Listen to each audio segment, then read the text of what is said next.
that the game will not continue.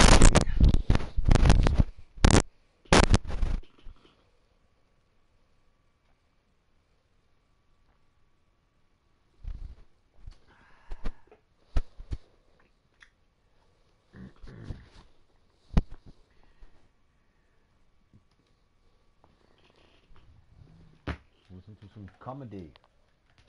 Trevor Noah.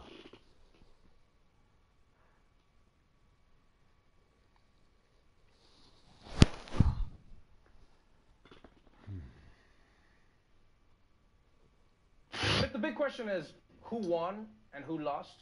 The truth is, you can make an argument both ways. Right? You could say Democrats won because they got children's health care funding, they got campaign ads for the midterms, and Mitch McConnell had to pinky promise to hold a vote on immigration in the next 3 weeks. But at the same time, maybe that's what they lost.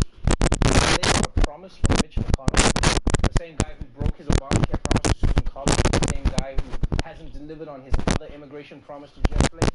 And those are his fellow Republicans. Like, Democrats might hope that he won't do them dirty, but Mitch is the biggest player in the Senate. He's just like, come on, baby, you know you can trust me. Come on.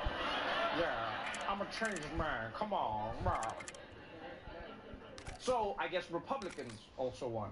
All right? All they had to do was give a flimsy promise, and then the Democrats backed down, reopened the government. And on top of that, they snuck in $30 billion in additional tax cuts, which you didn't even know about. Yeah. So in a way, I guess everyone kind of won. Yeah. I mean, unless I'm forgetting someone.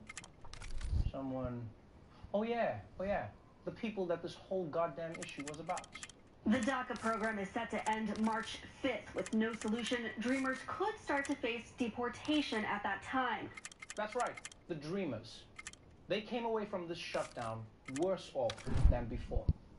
Because before it all became about winning or losing, even Republicans believed that DACA kids deserved a chance in the U.S. I'm very sympathetic with this situation. I mean, these are young people who were brought here at a tender age. Do we want to deport 700,000 DACA kids? No, we don't want to do that. We love the Dreamers. We love everybody. The lovers, the dreamers, and me. Yeah, of course, Kermit's a Republican. He's old and super rich. But once the shutdown became about scoring political points, suddenly Republican leaders turned these people from dreamers to illegals. Apparently they believe that the issue of illegal immigration is more important than everything else. The Democrats in the United States Senate who decided to play politics with military pay and to literally shut the government down over a debate over illegal immigration. President Trump tweeted that Democrats are holding our military hostage over their desire to have unchecked illegal immigration. Can't let that happen. Get these illegal immigrants out of my country! But look, if you're a dreamer, it's not completely unexpected that Republicans would turn on you. But you're also probably not that impressed with Democrats either. Because time and time again, they've promised the dreamers more than they can deliver. I cannot support a bill, a continuing resolution, that doesn't deal with the DACA issue. We will not leave here without the DREAM Act passing, with a DACA fix. And then they left before they got the DACA Act. Look, here's the thing, Democrats. I believe that you're trying to help the dreamers, but you may be setting unrealistic expectations when you know you don't have power. And you keep making promises only to back down. I'm not going to lie, that doesn't make you look great. And this is what sucks for dreamers about this whole situation. You're 6 weeks away from being deported to a country you've never known. And now the only thing that stands between you and an answer is a man with more broken promises than chins. To me, that doesn't sound like a dream. It sounds like a nightmare.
check out some Jimmy Kimmel.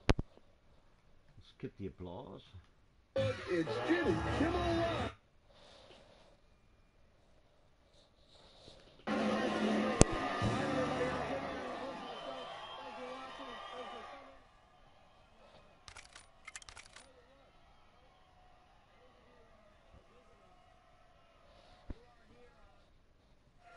It is a special day here in Hollywood. Awards season is in full bloom as nominations for the Academy Awards came out today.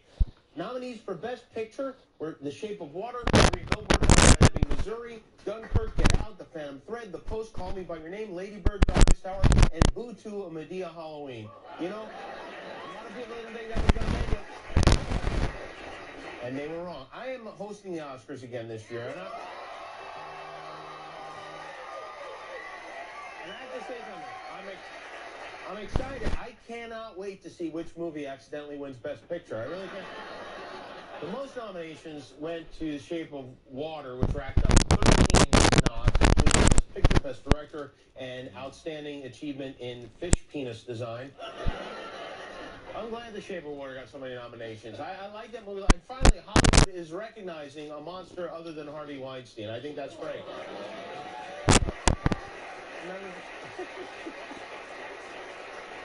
Members of the Weinstein family here tonight? Is that what happened?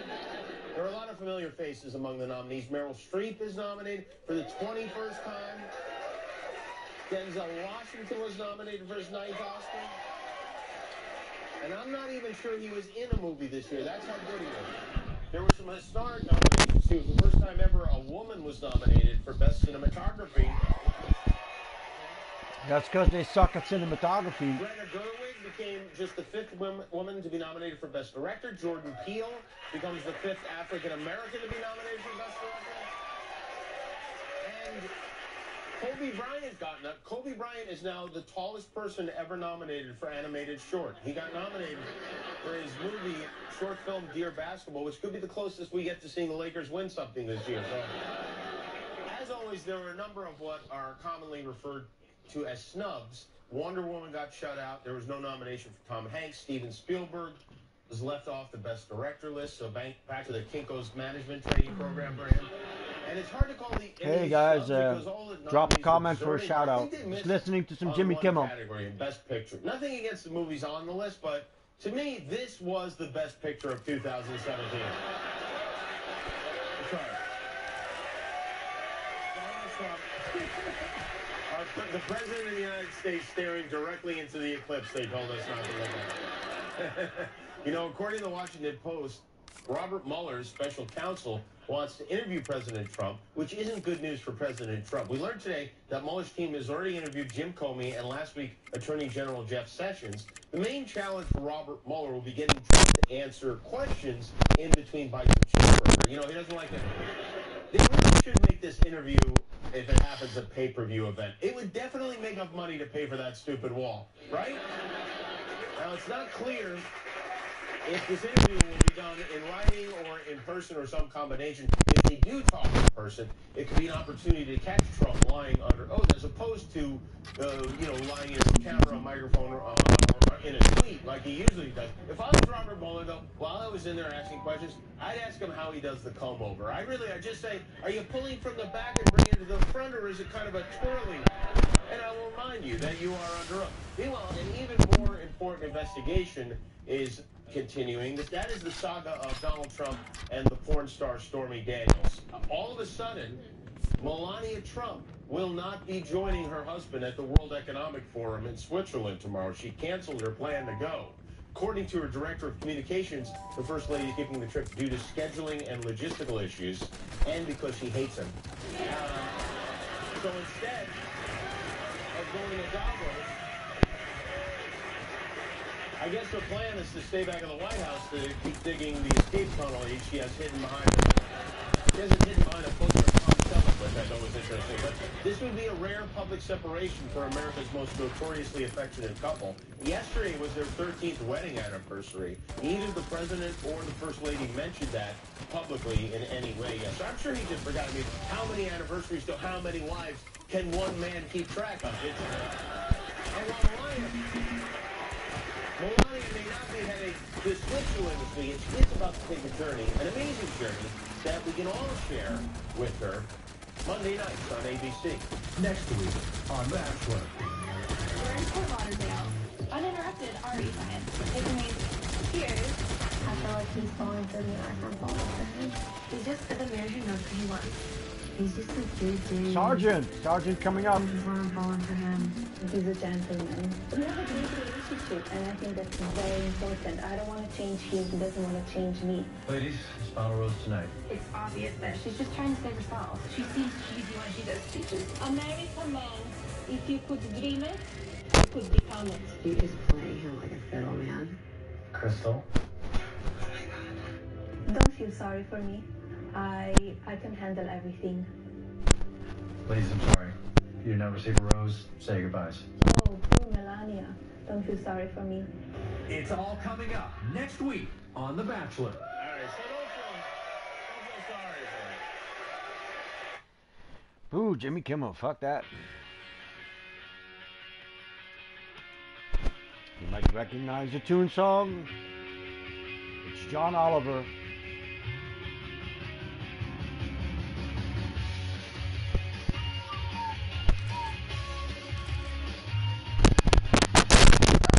I'm John Oliver, host of Last Week Tonight, HBO's highest budget show, which is a surprise until you learn that everything you see, including me, is entirely computer generated. And come on, how did you not figure that out? My face is textbook Uncanny Valley. None of this makes sense.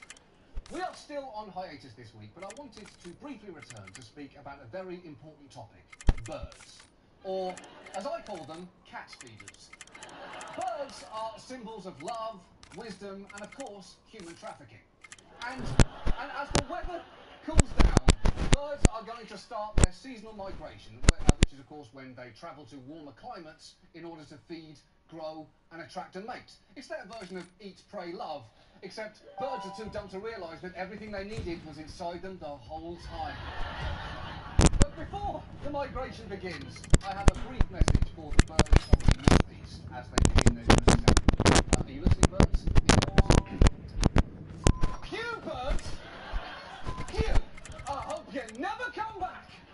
To me, every single bird is just a shitty sequel to the dinosaurs, and we'd be better off without you. And yes, I'm talking to you, geese. You look like ducks that played football in high school and never stopped going to the gym. And you know what? You're not off the hook either, parrots. Oh, what? I'm supposed to like parrots just because they can talk? Basically, every human being talks, and I hate most of them. Oh, and while I'm at it, ostriches, you can go straight to hell, you first-class flamingos. You look like a giant ball of lips trying to upshit out a huge leathery steak. Oh, and then there are penguins. Yeah, you guys are actually fine. I've got no problem with you, penguins. No problem. But I'll tell you what, you get a pass. Lifetime pass for you, penguins. But you know what? You swans and pelicans, you both look like monsters from a fish's nightmare that came to life.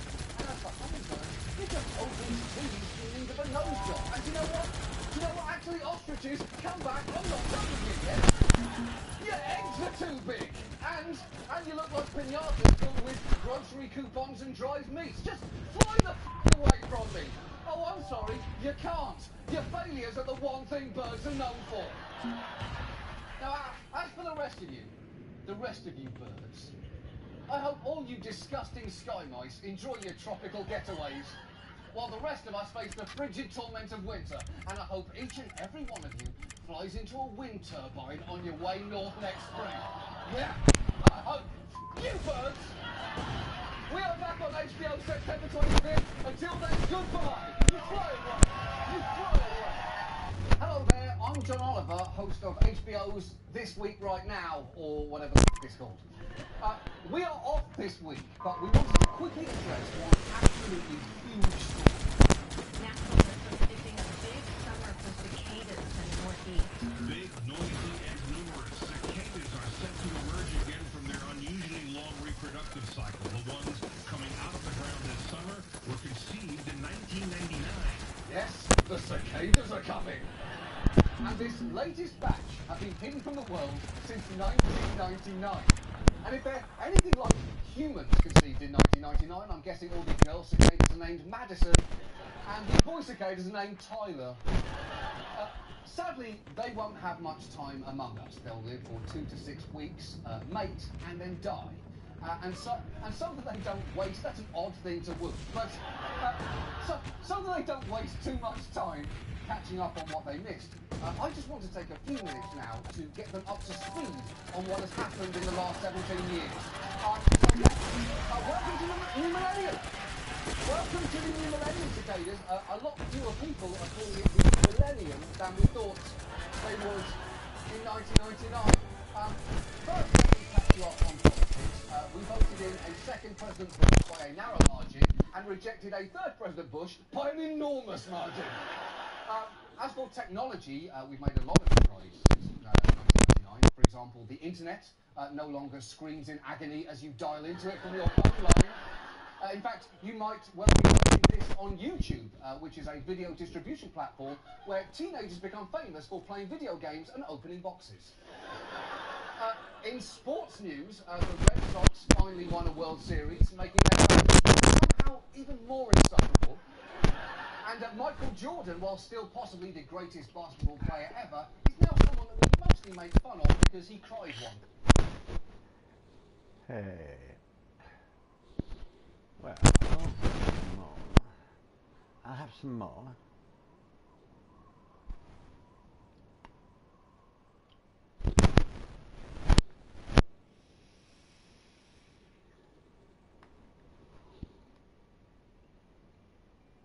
Calling it the millennium than we thought they would in 1999. First, let me catch you up on politics. We voted in a second President Bush by a narrow margin and rejected a third President Bush by an enormous margin. As for technology, we've made a lot of strides since as you dial into it from your phone, where teenagers... in sports news, the Red Sox finally won a World Series, making their fans somehow even more insufferable. And Michael Jordan, while still possibly the greatest basketball player ever, is now someone that we mostly make fun of because he played one time. In terms of pop culture, and brace yourself because there are some big surprises here, Dr. Dre is now a multi... the curly-haired guy and the lead singer of R&B group Destiny's Child is his... Your knees before the Queen! Oh, and some things that were very popular in 1999 have become a lot scarcer, such as carbohydrates and Cosby Show films. And finally, and amazingly, we all just stopped paying for music and porn, and I think we've gotten away with it. So frankly, that should be it, cicadas. You're pretty much all caught up. Enjoy the world while you have the chance, because to be honest, depending on how things go in November, this planet might not be around in another 17 years, and I do not have time to explain that to you. Thanks so much for watching. We will be back next week. Goodbye. Hello there. I'm John Oliver, host of Last Week Tonight. We are off the air this week because to boost ratings on HBO, I plan to murder and dismember a friend of mine. Apparently that's how it works now. Anyway, this season, I'll do it. What are you applauding for? What are you encouraging? Anyway, this season, we've covered the tobacco industry, voting rights in the American territories, and our country's infrastructure. But right now, I'd like to talk about a serious problem, April Fool's Day. April Fool's Day is to comedy as St. Patrick's Day is to Irish culture. That is to say, it is a mockery of the very concept that usually ends in a fist fight. But you may not know that April Fool's Day was actually invented by F. Star in 1934 as a way to raise national morale during the Great Depression. April Fool! That's not true at all. I made it up. You trusted me and I've betrayed that trust. I've betrayed you. Is it betrayal? Fine. That felt bad, didn't it? Well now, I want you to sit in that terrible... That's enough of you, John. John? Who Wanted to fast track. Because you may have been laughing on the outside. Flamer. Fast track me a flamer, man.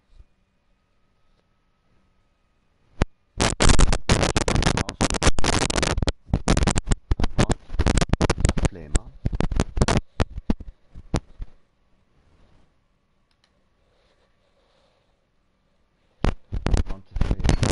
Well, I covered Jim Jones, and you know, the way I phrase it is that no one joins a cult. They join a group that they think is improve my life, improve the lives of others. And there's pictures online you can see of Jim Jones with Jerry Brown, Governor Jerry Brown, in his first round. And, you know, they were manning the soup kitchens. He was very liberal, open to African Americans being part of the church in San Francisco there, gays, women. You know, it was a really cutting-edge, pioneering thing. And at the time, it seemed like, yeah, that's a cool thing. I'm going to join this group. Not me, but, you know, people that did this in the 50s and 60s when he was coming up, and then into the 70s. And then yeah, he started having sex, and then drugs, and then you know, the feds started kind of poking around, and taxes, and that's when they went to South America. Speaking of which, I think this week is the Spike special. It's now the Paramount Network on Waco. Yeah, Waco, right? yes, Isn't right. that, Yeah, isn't that's that going right. on like right now?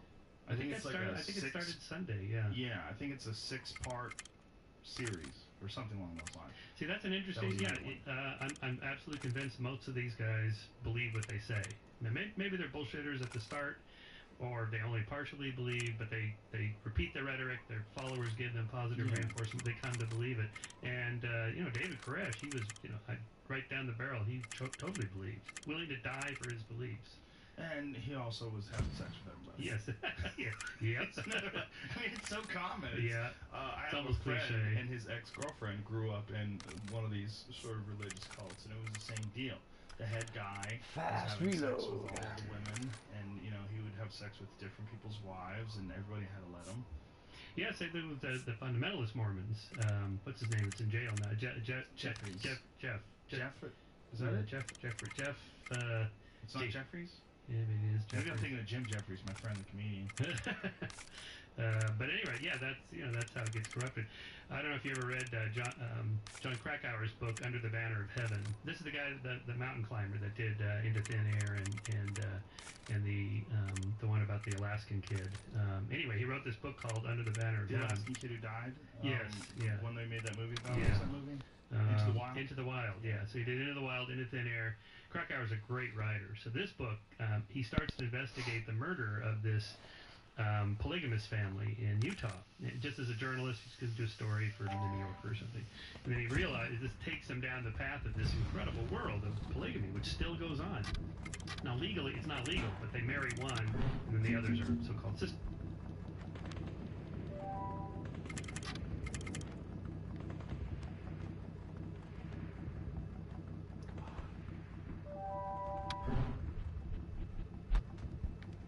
Wives, and they're just there, and they live in these border towns along the border between Colorado and Utah, like Colorado City. And I've been to some of these places. It's like a Twilight Zone episode. You go into this town, gas station, whatever. It's like, oh, it feels kind of weird here.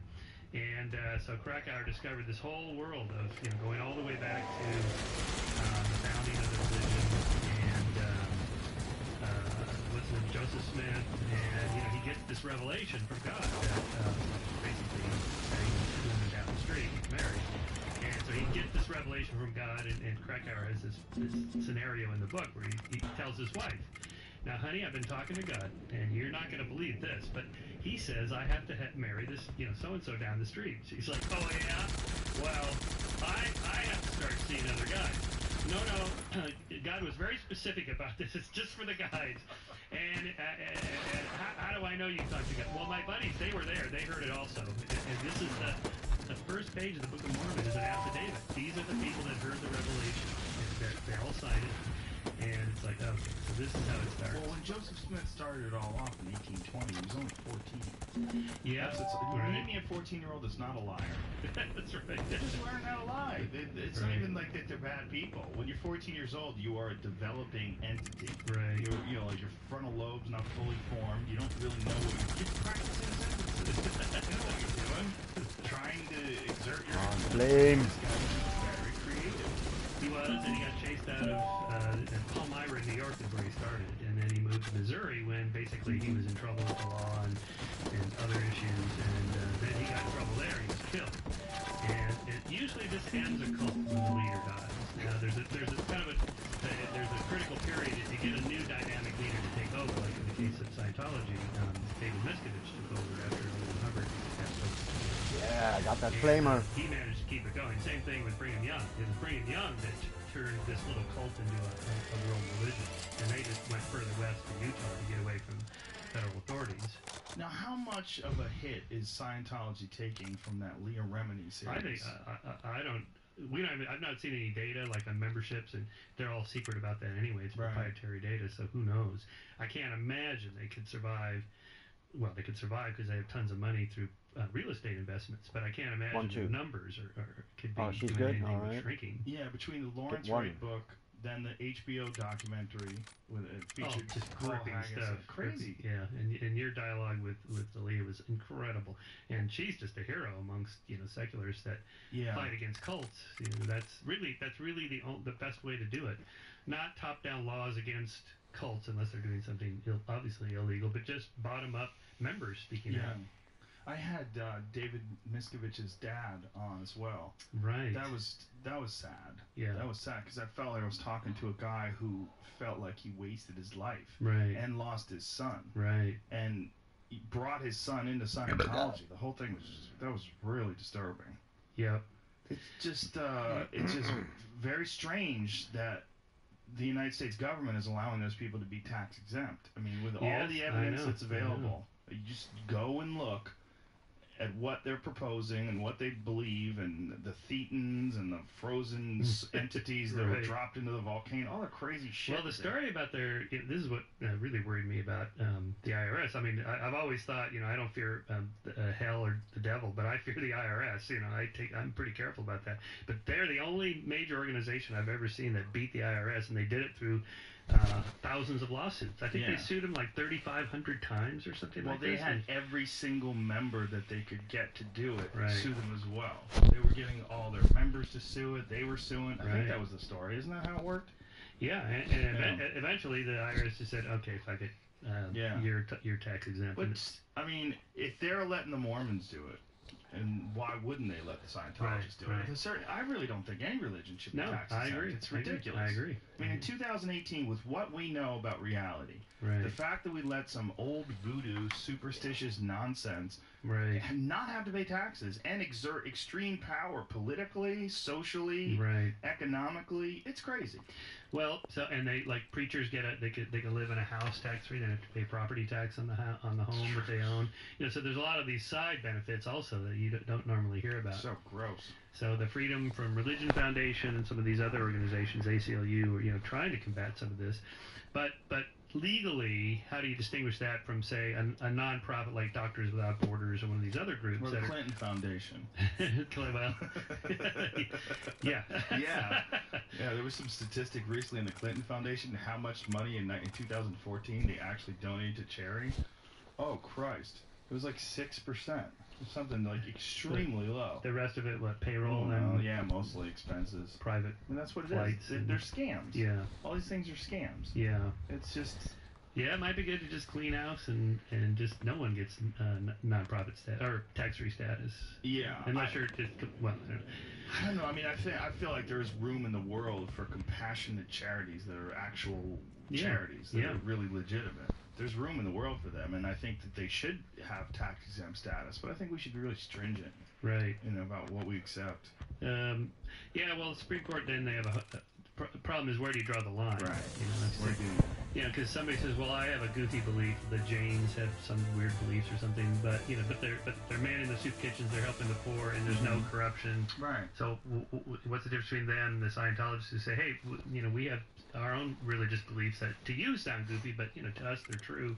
What's the difference? Well, the Mormons are fascinating to me because they do seem goofy when you look at the idea that Joseph Smith, who was a 14-year-old, found golden tablets that contained the lost work of Jesus, and only he could read them because he had a magic seer stone. Right. And then when the local townspeople came to see, well, where are these stones? Oh, the angels came and took them away because you did not believe. Like, it's so preposterous. But Mormons are really nice people. Totally nice. They are the Yes. best cult. Yes. They're the sweetest, nicest people. Well, I think they've made the transition from cult to religion, to a religious sect. Yes. And most Christians no longer consider them a cult. Some evangelicals do because they're pretty far out, but most mainstream Christians say, yeah, they're Christians. I mean, they accept Jesus as their savior, and that technically that gets you in the club.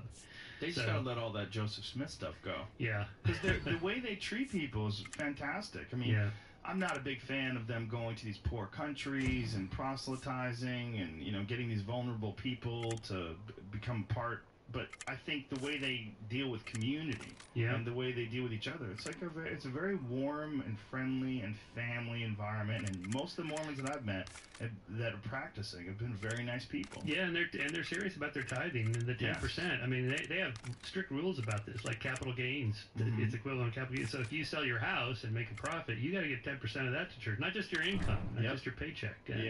And they're pretty strict about that. And the money, as far as I know, mostly goes for good causes. That really does help poor people, things like that. So now, in your book, did you go over near-death experiences? I do. Yeah, I have a chapter on that. Yeah. What do you think is going on? Like when people, like the ones that have fascinated me, are people in the hospital bed that see their body from above, and you're dealing with a bunch of chemicals that are released in the body, right? There's morphine and all sorts of different things, you know, psychedelic chemicals and all these different things that are happening while your brain is basically on the edge of death.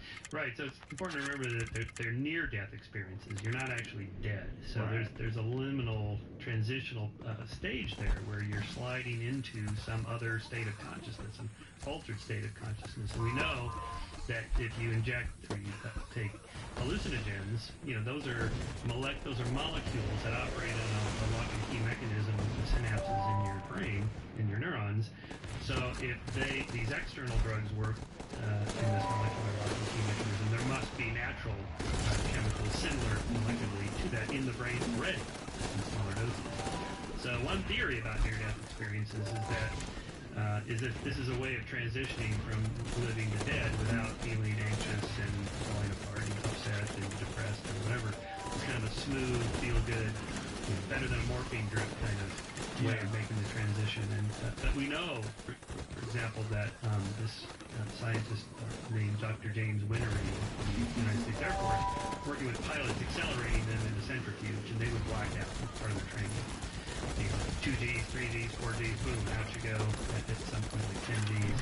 And most of them have these little dreamlet states that we call them, which are kind of like I saw a tunnel and white light at the end of the tunnel and helpless floating out of the sea and having these sort of weird experiences. And we know exactly what that is. You know, the blood is being compressed in the center of the body, including the center of the brain. The last thing to go is your brainstem, of course, to keep you alive. So the cortex is shutting down from the outside in. That would create this kind of tunneling effect in the back of your skull where your visual cortex is. That would create some of that. Open brain surgery. These are on epileptic patients where they cut them open and they poke around to see where the seizures are starting and so they can zap those neurons instead of some big crude attack. Anyway, so while they're doing that, they get permission from the patient to wake them up while they're under. And the brain is open, and they tap around with electrodes. So this is one way to map what the brain is doing. If you know, so what do you report when I tap here? Oh, I just had a vision of my 10th birthday or whatever. And it's like, okay, that's where that's stored right there. Well, there's another spot right on the temporal lobes just above your ears where you can tap it, and the person says, oh, I'm floating out of my body. I'm up by the ceiling now. And you tap a little to the left. Oh, my left leg is up. My right leg is up. My left arm is floating. My right arm is floating. I'm way up here now. Now I'm coming back down just by, you know, with a rheostat, just controlling how much electricity is going into the neuron. So we know for sure that the near-death experiences are in the brain. And the experiences that the people report are real. They have an experience. But we know it's neurologically based. Now, the counter argument is, yes, of course, you have to have your brain to have experiences, but it's kind of like a doors of perception opening into this other realm that these chemicals allow you to do. It's like, by the way, I've been talking with Graham Hancock about ayahuasca. He's invited me to come join him in Rhythmia in Costa Rica to try this. You know, I've never tried this, and I'm tempted to go do this, to say, okay, I'm going to write about these things. I should experience it. But there's a debate amongst people who do this that, is it strictly just in your head and you're not actually going anywhere, or does it open some door to some other dimension? Okay, that's kind of the, and so the near-death experience believers counter that. Well, yes, it's in your brain, but it still is taking you somewhere else. The problem is that how you tell the difference between, I had a personal experience that the only way you can share it is if you actually go through it yourself. For a scientific community that studies it, well, there has to be some way to test it somehow or tell the difference between that. So, for example, is that the limitations of the scientific method, though? Yes, because when you're dealing with consciousness and you're dealing with memories and dreams and ideas, like, you can't measure those either. That's right. So I quote two other sources. So first of all, I discussed the most famous example is Eben Alexander's trip to heaven. He wrote a book called Proof of Heaven. Now, this is a Harvard-trained neurologist. He knows more about the brain than I do. And so he knows all the research I'm talking to you about, and there's a lot more. So, but for him, it was so powerful. And, okay, what's it like? So he talks about it in his book. He was in a coma in a hospital. Okay, so he takes this trip, and the color...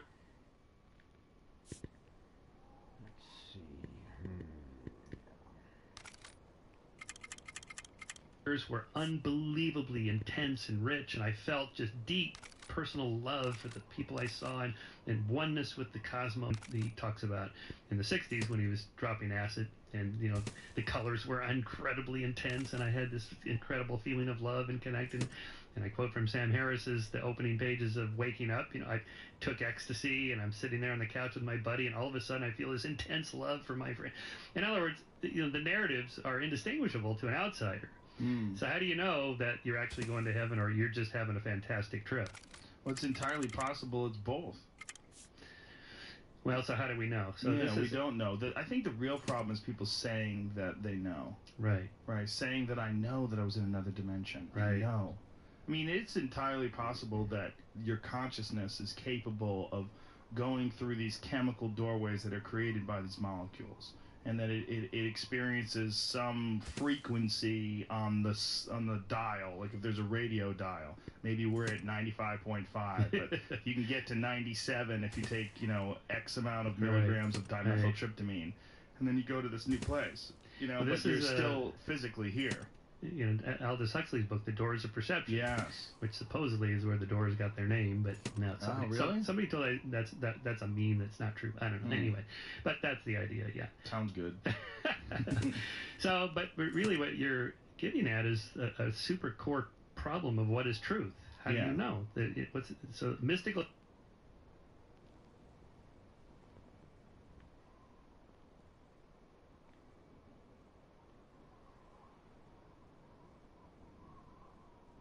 Experiences are by definition personal, and you can't corroborate them through some external scientific method. So I mean, science is based on the act that we can falsify a claim, we can test it somehow, and that it's not just me pointing to something and say I think that's true because I experienced that. So I wrote a column in Scientific American about this called "What is Truth?" Because I start off with like, well, the truth for me is that dark chocolate's better than milk chocolate, and maybe you say no, milk chocolate's better than dark chocolate, and that there's no way we're going to resolve that. But is that truth, or that's just preference? That's an internal state. Or I say the other example I use is Stairway to Heaven is the greatest rock song of all time. And then you go no, Freebird is better than Stairway to. Okay, you can't resolve these things, right? So you slide there into things like these personal experiences we have. So so what I think Graham is hoping, if I go to Rhythmia and try ayahuasca and I say, wow, I report this fantastic experience I had, presumably I'll have this, and then it'll be, well, did I, Michael Shermer, go to this other dimension, and now I really kind of, as a skeptic, need to renounce my pure materialistic, monistic belief and admit there's a dualistic, there's another side, there's a spirit side or something. And I'm not at all sure I could do that, because how would I get out of my own head and say, I know for sure that I went to this other place? Because I wouldn't know. You most certainly don't know. You know that the experience was a real experience in terms of the fact that you had it, like you felt the things. I haven't done ayahuasca, but I've done the active ingredient in ayahuasca many times. It's dimethyltryptamine, and it's more potent in the form that I've done it in. It's a shorter lasting, much more potent experience, and it's undeniably phenomenal. I mean, Really? it's very crazy. It's impossible to describe. I would throw some words around and do my best, but it won't work. Right. The trip itself, what's really bizarre, there's a lot of really bizarre aspects of it. One of the things that's really bizarre is the feeling that you've been there before. And the speculation, and Terrence McKenna talked about this pretty much in depth. One of the speculations is that when you're in REM sleep, you're experiencing some form of dimethyltryptamine, in that your brain, your liver, they know for a fact that it's produced by your liver and your lungs. And now they know, there used to be anecdotal evidence that it was produced by the pineal gland, which is, of course, the third eye. In reptiles, certain reptiles, it actually has a retina. I mean, it literally is in the center of your head where the Eastern mysticism third eye exists. Right. Now they know that in rats, because of the Cottonwood Research Foundation, which is something that Dr. Rick Strassman, who was the guy who wrote the book DMT, the Spirit Molecule, he was the guy who got the first federally approved tests done on dimethyltryptamine clinical trials. And it's an amazing book, really, really fascinating. And he was a part of this Cottonwood Research Foundation, and they've now proven that in live rats, the pineal gland produces DMT. Obviously, that doesn't produce it in people, but it's very hopeful that the evidence. Well, they're mammals. Yeah. And again, if the molecular lock and key mechanism is set up in the brain already for this external drug to work, there must be something like that already that's in the brain that evolved for some reason, presumably. Are you aware of the correlation between this and Moses' burning bush? Well, I've heard ideas about that, yeah. Jerusalem scholars believe now that the burning bush may very well have been the acacia bush. The acacia bush is a tree that's rich in dimethyltryptamine. So that this is, well, it's he's tripping, but I think we have to realize when we're translating things from the Bible, you're translating from ancient Hebrew, which is incredibly unusual language, where letters also double as numbers, and like the letter A is also the number 1, and there's numerical value to words, and it's a very weird language to translate to Latin and to Greek and to English. So when we're hearing that Moses experienced a burning bush, and that this burning bush was God, and God gave him these commandments on how to live your life, it's entirely possible that Moses was tripping on DMT, and that this burning bush, what we're getting is an interpretation of somehow they had a DMT experience from smoking this bush. Smoking some aspects of it. They figured out how to extract it or how to, isolate it, and they had a dimethyltryptamine experience. I love that. Which pretty much makes sense. Yeah, that totally makes sense. I mean, we get articles submitted all the time at Skeptic magazine of people that attempt to make natural explanations for biblical phenomena. You know, the Red Sea parted because there was this giant earthquake, or, the meteor strike caused the skies to turn red, and that's what, the plagues of frogs, that kind of thing.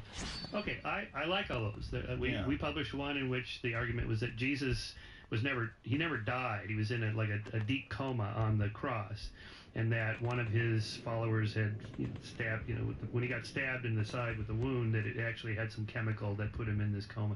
And then this sort of a Dan Brown thing, they whisked him off and put him in the cave, and then stole him, and he ended up in France or India or something like that.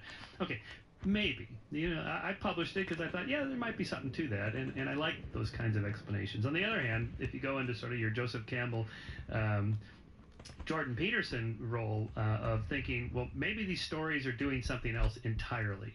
None of this stuff actually happened the way it's described. The stories are there to convey some moral homily or some message about how we should behave or act, and that kind of thing. So I'm always conflicted about, do I really want a natural explanation for this?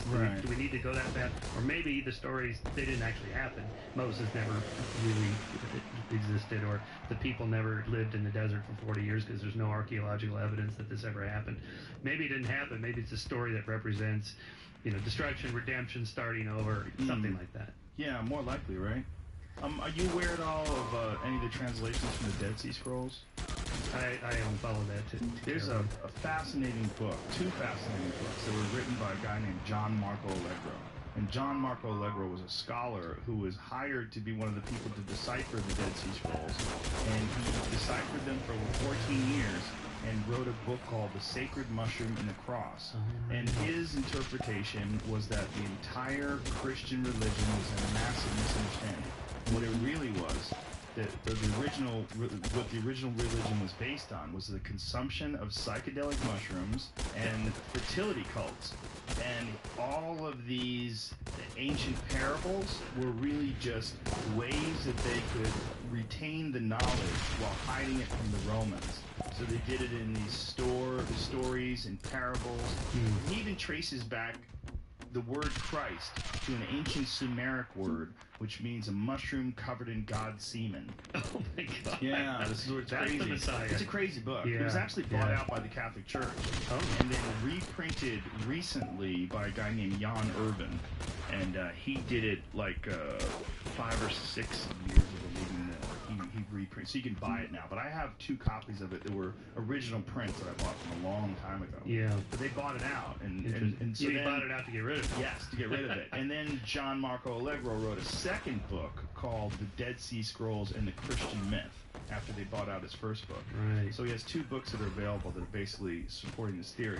But the idea was that rain would come down, and the people at the time, we have to consider the fact that infant mortality was incredibly high back then. People died all the time, and fertility was very unknown. No one really understood why people got pregnant or how they got pregnant or what kept people from getting pregnant.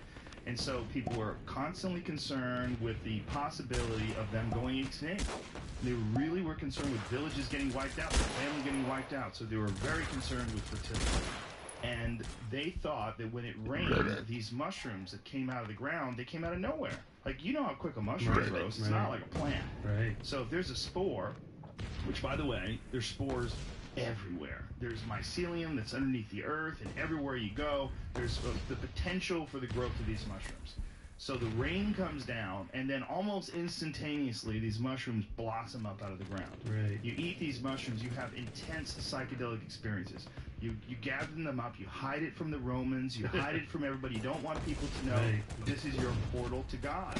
And so they had all these stories that they hid it. Now, I don't know if it's right, and I'm not a religious scholar, nor am I an expert in ancient languages, but it's incredibly compelling. It's really fascinating stuff. Interesting, yeah. And he was a legit, rock-solid scholar. Right. You know, he was, by the way, he was also an ordained minister, and the only one that was on the Dead Sea Scrolls deciphering group that was agnostic. Because through his study of religion, once he became an ordained minister and then became a scholar, through his study of religion, he realized, like, oh, these are all like ancient weird stories, and they're all incredibly similar. And as you go back in time, you find the similarities. And Qumran is where they found the Dead Sea Scrolls. It's the oldest version of the Bible, the only one that's written in I think it's the only one that's written in Aramaic. Right. They actually had to do DNA tests, because the Qumran scrolls were written on animal skins. So they had to do DNA tests on the skins so that then they could match up the pieces to the right animal. Yeah. So they had to match up the pieces of the scroll when they were trying to piece it all together like a gigantic jigsaw puzzle. Right. It took them forever to do. Right. I do remember a controversy from a few years ago that the Dead Sea Scrolls Committee, whoever told them, were not very forthcoming about what they were finding and letting outsiders look at the originals. Yeah, there's some wacky stuff in there apparently.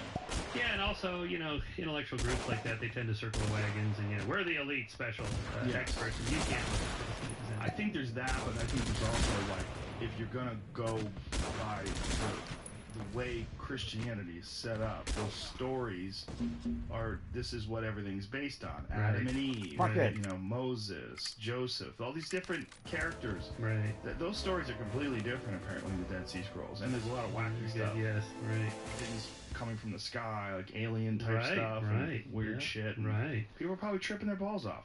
They're probably, I mean, that's what I think. It's entirely possible. Well, obviously, I don't know. The Ezekiel story about the thing in the sky the wheel with the wheels. wheel.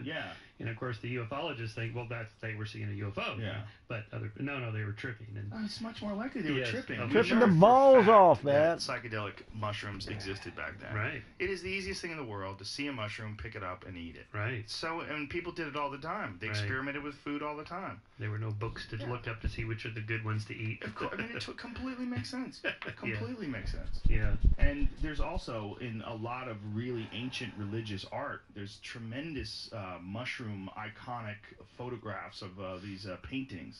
There's a tremendous amount of mushroom imagery in ancient Christian art. In fact, the actual halo used to be different. The halo that we see now is like a hula hoop that's around guys' heads. Right. But the old halo used to look like the bottom of a mushroom cap. Oh, really? Have you ever seen it? No. See if you can find those images. I wrote an article a long time ago called Santa Claus was a Mushroom. Because the Amanita muscaria mushroom that this is all based on looks like Santa Claus. It's a white Don't eat and mushrooms, red kid. And a lot of people Don't didn't eat mushroom, have a kids. mycorrhizal relationship with the coniferous tree. So that's the mushroom, the Amanita muscaria. But if you scroll down, Jamie, there's an image of, see, like there's all those elves. Like look at the old, look at that. Scroll up to that elves, up. Those elves. Yeah. It was all Christmas, like ancient Christmas images were connected to that mushroom. Now scroll down to those images of the halo. Look at the old halo. The old halo looks like the bottom of a mushroom cap. It does kind of. So the idea so was those aren't like markings or letters or numbers. No, it's hard to tell. Just lines. Yeah. There's a bunch of those though. There's a ton of those images of ancient like religious figures with that circle behind them with all those lines that look exactly like the underside of a mushroom cap. Right. And the idea was that these enlightened people were under the influence of mushrooms. That's why they had the halo on. Right. It was to designate, like, oh, this is the guy who was on mushrooms who taught us all this stuff. I like that. I like that Makes idea. sense. It's better than UFOs. Yeah. Well, we know it's a real thing. Right. I mean, anybody can, look, if you think you're brave, go eat 5 dried grams of psilocybin mushrooms. Good luck. You can't tell me they don't work. They work on everybody. They don't work whether or not you believe or not believe. They just work. Right. So trust me, they work. work. There's an easy way to if you just took them, you go, oh, I see why these people thought this. Right. Well, my favorite biblical scholar to read is Bart Ehrman. Do you know Bart Ehrman? No. He does all. Well, he started off as a Bible scholar because he was a believer. He went to the Moody Bible College. He was going to be a preacher and an evangelical and the whole thing. And then he went to, I think it was Princeton Theological, and he found out how the book was really written. You know, it's a wiki. It was, it's an edited volume with lots and lots of people coming in later and modifying this and debunking some previous Old Testament, story or whatever. And then he ended up being he's an atheist or agnostic or something, whatever he is. He's a not believer. So this is sort of the atheist's favorite biblical scholar because he doesn't come at it with a religious belief. But he's got a bunch of teaching company courses where he deconstructs how Jesus became the Messiah or God or whatever. And the Old Testament, the New Testament, what these books mean, and it's a little bit like again Jordan Peterson. I'm going to talk for 2 hours about Genesis 1:1. Mm-hmm. How can you talk for so long about just a single chapter in a book? Well, there's a lot of historical interpretation. So I do know our historians will look at those halos or the thing in the sky that the ufologists. Well, that's the UFO. No, actually. At that time, that artists were putting those things in the sky for this other reason. Like, okay, I didn't know that. Right. So it's good to have some historical background to the text or again, I don't read Hebrew, Greek, Aramaic, or Latin, so I'm trusting the King James Bible, which I really shouldn't. So I rely on people like Bart who can read it in the oldest version we have. And no, that word actually means this. Oh, okay. Yeah. I would be...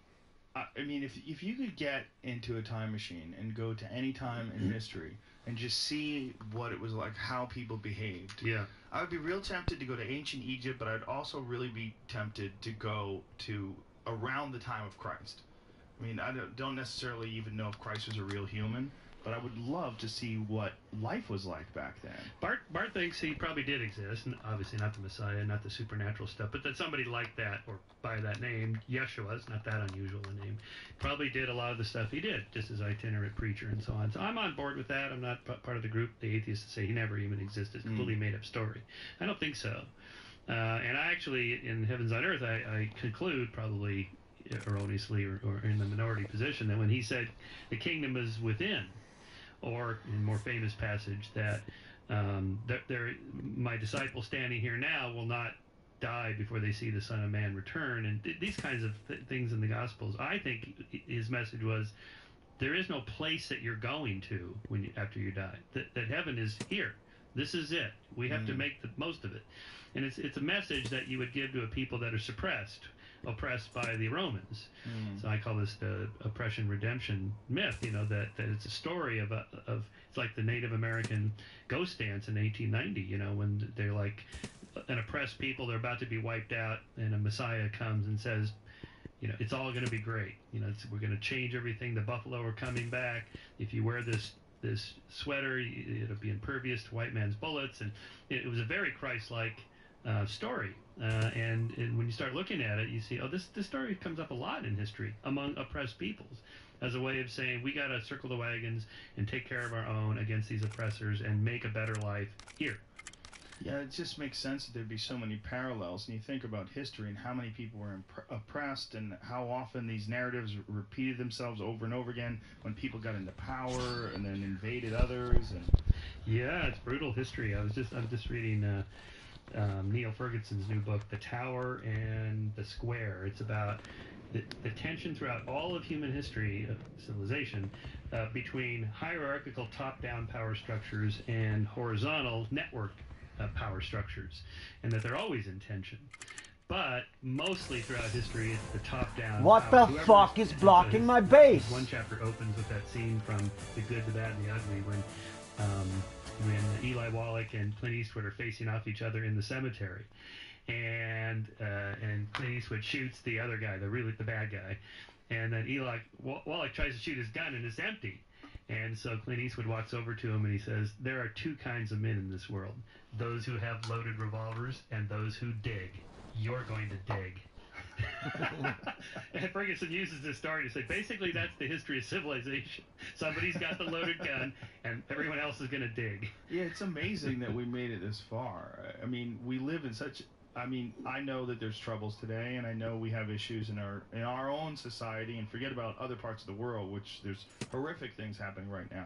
But in comparison to just a few thousand years ago...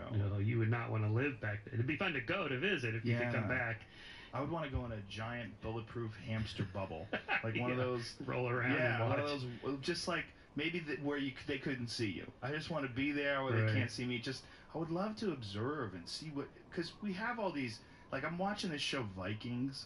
Right. And, oh, man, it pissed me off. Episode 2, this guy puts his feet up on the table, and he's got rubber bottom soles of his shoe. I'm like, you motherfuckers. He has a heel that's clearly made in a factory, and there's, like, this textured plastic bottom to his shoe. I'm like...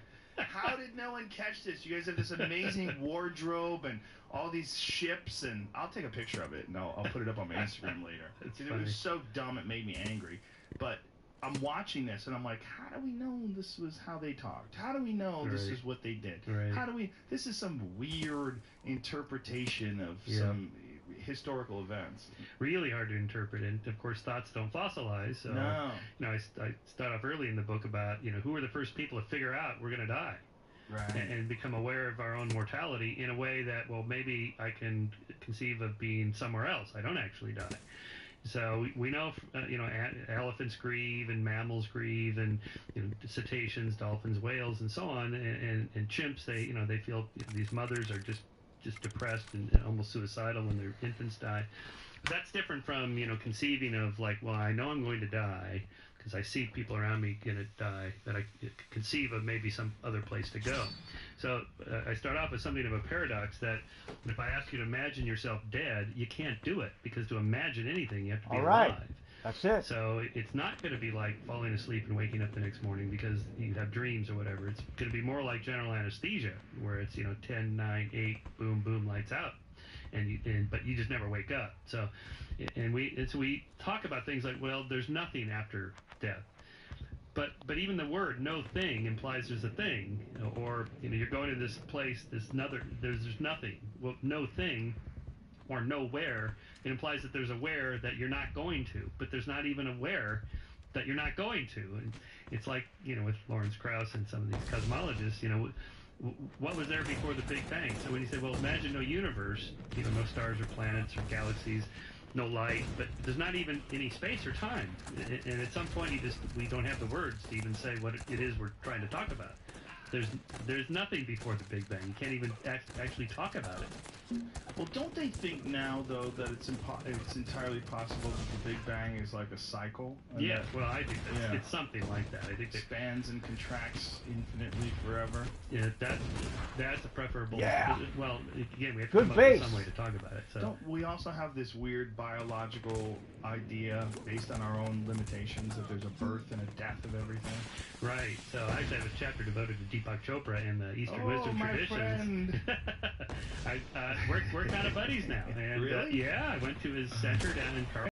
He's a good guy. Yeah, no, he's totally a good guy. I mean, he's been come closer. At times in the past Get him. Either misleading Get or him. misled. Yes, sometimes that's right. Some of his recommendations for dietary things or whatever, perhaps. But I know for sure, because I've gotten to know him pretty well, that he totally believes the stuff he says. It sounds like woo-woo, as I used to call it. Yeah. But a lot of it, if you interpret it from a kind of a Buddhist, Western Buddhist position, when he says, consciousness is the ground of all being, it's the ontological primitive, these things that sound nonsensical. But if you think about it, sort of from a simple perspective, the entire universe is in your brain, and when you cease to exist, the universe ceases to exist. For you. In your brain. I call it the weak consciousness principle. It's just sort of true by definition. Now, he goes a little bit further and says, that consciousness is everything, and that we bring into existence material stuff by thinking about or observing or whatever. And here's some quantum physics experiments that are really spooky. It's like, okay, time out. Quantum physics is weird and spooky. Consciousness is weird and spooky. That doesn't mean they're connected. He thinks they are. So it's a debatable point, okay? But still, the experience of going and so I did the meditation thing and all the massages and the teas and the food and all that stuff, and it's this beachside resort in Carlsbad. You can't help it. Could be the best base ever. Like, yeah, this stuff works. Where's Carlsbad? It's down by Encinitas, north of San Diego. Oh, that's a beautiful area. Totally beautiful. Yeah, Deepak's not done, and he's got a good thing going. And not just Deepak, there's other people like Sam Harris. Bob Wright has a new book out called Why Buddhism is True. Okay, so it works. So we're back to, does it work? What do you mean by does it work? Not just for me. I had an experience and I felt better. We got to do better than that for science. So what Deepak and Bob Wright are talking about is that the Western version of Buddhism may actually work medically. It may, lower stress hormones in your body, lower blood pressure, these kinds of things that are measurable. That's what we want to know from a Western scientific perspective. Not just do I feel better, but 67% of the people who did this particular treatment, they got better by these measurable criteria. Okay, that seems fair enough to me. I'm open to that. Now, this idea that there's nothing or no thing, that we can't even wrap our head around nothing, because we would think of a thing, that there's no thing, but there's never a thing. Right. But how do we, or why? Come on, try better, try harder. We don't know. Why don't we speculate on the possibility of consciousness being some sort of ethereal thing or something that exists outside of the Bible? We don't know. We really don't know. That's what I say. I conclude, and I don't know if there's an afterlife or not. At the very end of the book, we can come back to this later, I just say it doesn't really matter whether there's an afterlife or not, because we don't live in the afterlife. We live in this life. So this is the time you got to do whatever you got to do. I call this Alvy's error. Alvy is Alvy Singer, Woody Allen's character in Annie Hall. Remember the scene early in the movie where he has a flashback as a young boy, and he's in the psychiatrist's office with his mom, and what's the problem? He won't do his homework. You won't do your homework? Why won't you do your homework, Alvy? He says, the universe is expanding. The universe is expanding. He goes, the universe is everything there is, and if it's expanding, one day it's all going to blow apart, so nothing really matters. I'm not going to do my homework. And his mother yells at him, what does the universe got to do with this? We live in Brooklyn. Brooklyn is not expanding. So that's my sort of take-home message. We don't live in the afterlife, or before the universe or after the... None of that matters. I mean, it's interesting to talk about, but we live in this life. Yeah. So this is what really counts. They're fascinating things to contemplate, but ultimately, you really, for practicality's sake, you really should be paying attention to life. Totally. I mean, this is what I tell Deepak all the time when he says, well, you know, Michael, this table is actually made of atoms that are mostly empty space, and the quantum physicists, blah, blah. According to Sean Carroll, that's not correct. Oh, is that right? Yeah, he explained that. Yeah, this whole idea of empty space. He's like, that's just a poor way of describing it. Okay. And I would defer to him and let him describe it. All right. He also described the superpositions, like particles, subatomic particles being in superposition, where they're in a state of moving and not moving at the same time. Okay. He explained that in a way that completely fucked my head up, too. I'm like, well, I thought I had it figured out, sort of. I didn't think I had it figured out, but I thought I had a definition that at least was like, okay, well, it's this, even though I don't understand it. He's like, no, it's not even that. Okay. So, yeah, so I refer to, please, if you're interested, go to the Sean Carroll podcast. Well, I understand it anyway, that it doesn't really matter because the atoms are jiggling in a way that this is solid. You can tell it's solid, and this is the level we live at. Solid. If somebody drops this on your head, you're in trouble. That's right. Yeah. So again, we don't live in a quantum world. We live in a macro world where this kind of stuff does matter. Okay, so you know, so for Deepak, the whole Western way of thinking scientifically, there's a beginning and an end. Time is a linear thing that we can measure, and there's birth and death. All that is the wrong way to think about it. The Buddhist way is that it's just all consciousness, and when you die, you return to the conscious state you were before you were born. So the physical body is just an instantiation of this conscious thing, whatever this is. And okay, I don't know. You know, I'd be surprised, but I'd be pleasantly surprised. I'll tell you that if it turns out, close my eyes for the last time, and I wake up and, you know, there's Deepak and, you know, whoever, my friends, Carl Sagan, Stephen Jay Gould, and all the greats, Asimov are there. Everybody's there. Right. Hitch is there. You know, it's like, oh boy, okay, this isn't hell. If that's true, you know, I'm not against any of this. Just like I'm not against Ray Kurzweil and these guys figuring out that we can live 200 years or 300 years. Great, if you can do it, you know, but let's just, you know, so when they say to me, Sherman, don't you want to live to be 500? It's like, just give me to 80 without prostate cancer. Give me to 90 without Alzheimer's, you know, 100. Give me to 100 so I'm not on a morphine drip in a bed. You know, just quality of life incrementally, year by year. And if it turns out you solve these problems and we live to 150, 200, and then we have a bunch of other problems we don't even know about yet, okay. Well, I think there's some beauty in temporary things that we, for whatever reason, we're avoiding that concept. We're terrified of things ending. You know, but there's beauty in things being temporary. Right. Like, you don't want to go to see a movie that's 100 hours long. That's right. A movie's a great movie when it's 90 minutes. You're in, you're out. Maybe 2 hours if it's 3 hours if it's Blade Runner or something. Something crazy. I quote Christopher Hitchens in my book because I love his analogy. First of all, you're at the party and Death taps you on the shoulder and says, you have to leave. And worse, the party's going to go on without you, and they're going to all have fun. It's like, oh no. But if the Christian version of heaven and hell is real, you're tapped on the shoulder at the party until you can never leave the party. It's like, oh, that's even worse. I don't want to do anything forever. Right, and imagine the classical version of what heaven is. Like a guy with a harp, and there's a bunch of babies with wings. Like, what? Or even that aside, this is why Hitch called it the celestial North Korea. You have a dictator that knows all of your thoughts. Yeah. And everything you're going to do, it's like, wait a minute, that does not sound like fun to me. That seems to me to be the inevitable future, though. It's one of the things that I'm really nervous about, the dystopian version of technological interference in our lives. I'm entirely convinced that we're going to, inside of 100 years, live in a world where all of your thoughts... We're dropping knowledge on this episode of Guns Up. They have access to them. The same way no one in their wildest dreams conceived of photographs 400 years ago. Right. And 400 years from now, we're going to have the ability to record thoughts and ideas, and they're going to be able to read the contents of each other's minds. Right. That could be. Well, it's going to suck. Maybe we need some regulation there for that then. Maybe we just have to accept the fact that most of what goes wrong in the world goes wrong because people can think these secret, sneaky, fucked up thoughts. Right. And when those no longer exist anymore, maybe we'll clean out human behavior. There was an Outer Limits episode about that in the 1950s. It might have been the other one. Twilight Zone?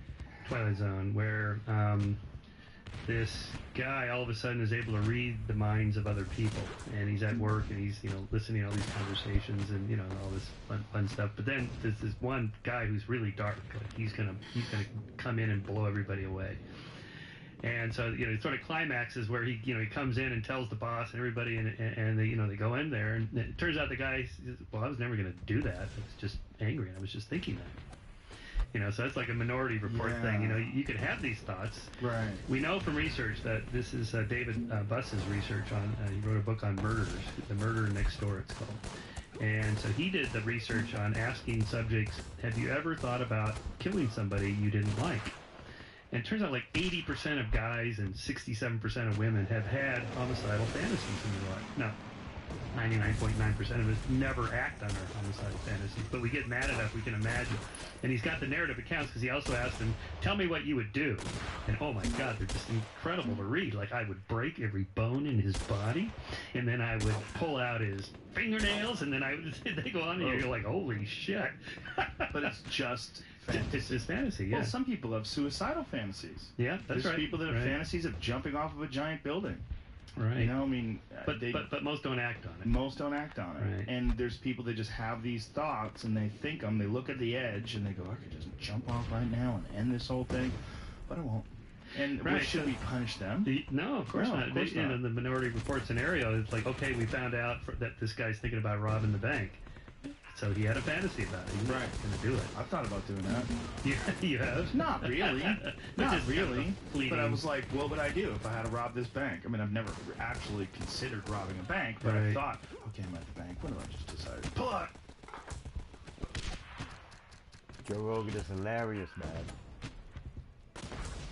Too funny. Everybody get the floor. Where's the cameras? Where's the security guard? Like you're right. You've seen so many movies. It's if you're bored, But today, that's another. Hey, get it on.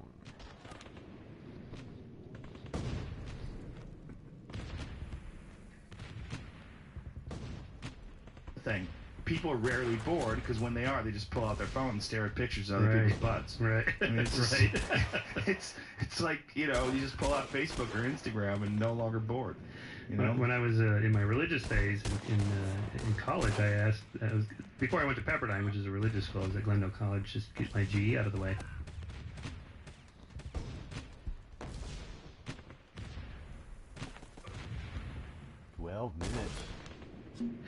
And my philosophy professor was an atheist, and I was an evangelical, so I'm telling him about Jesus and the whole thing, the afterlife, and he said, did he want to know, are there golf courses and tennis courts in heaven? Because I got to have something to do. I'd be bored. And I thought, I have no idea. You won't need that. Yeah, I know. You're going to be with Jesus. I know. No one wants to play golf. God. Then I also quote from Julia Sweeney's Letting Go of God monologue. She opens this monologue with, Julia from Saturday Night Live, with the Mormon boys coming by her house in Hollywood, and they're pitching their story. Like, okay, come on in, pitch me your story like it's a Hollywood, movie script, what do you got? So they tell her the whole time it's going to be great. The blind shall see again, the deaf shall hear again, and your body will be whole again. And so she says, well, let's see...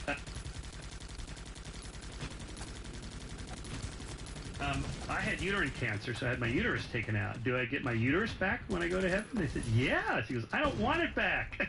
So she said, what if you had a nose job and you liked it? Do I have to get my own nose back? That's true, right? So I opened this little funny story because it gets to the problem of identity. Who are you? So if you're resurrected with Jesus, see, earlier Christian cult sects before Descartes introduced dualism, they believe that you... Come on, man. Come on, Joe Rohan.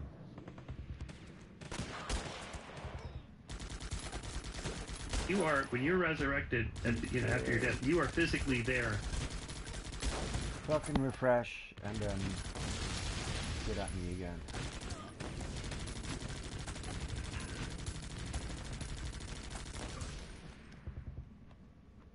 Well, what are you gonna do now? Bang, bang. Bang, bang. I want these shots to be sequential. Yeah, bang, bang. I don't want them to shoot at once, so they don't waste ammo. Just a little bit of intervention here.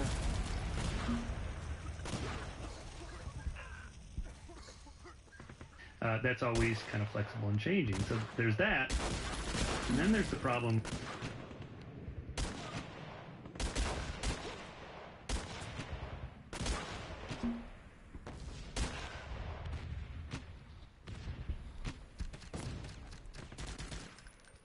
The mind uploading scenario is there's two kinds of cells. There's the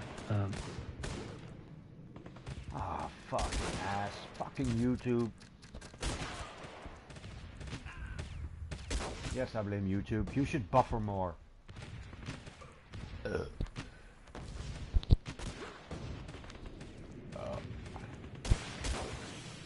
Memory self, mem self of all your memories, and then there's the point of view self, POV self. So when you go to sleep tonight, you wake up tomorrow, you're still looking at the world through your eyes, and there's a continuity of point of view from one day to the next. Same thing with general anesthesia.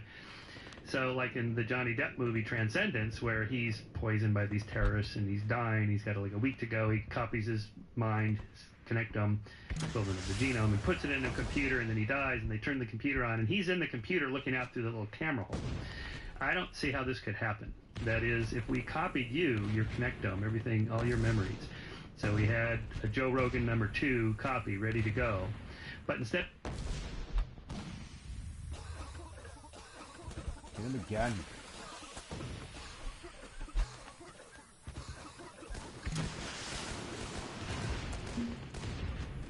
Instead of you dying, let's say we had a sophisticated fMRI brain scan machine, slid you into it, copied your connectome, uploaded it into the cloud or whatever, and then we slide you back out and you're standing there. You're still looking at the world through your eyes. That's just Joe Rogan #2.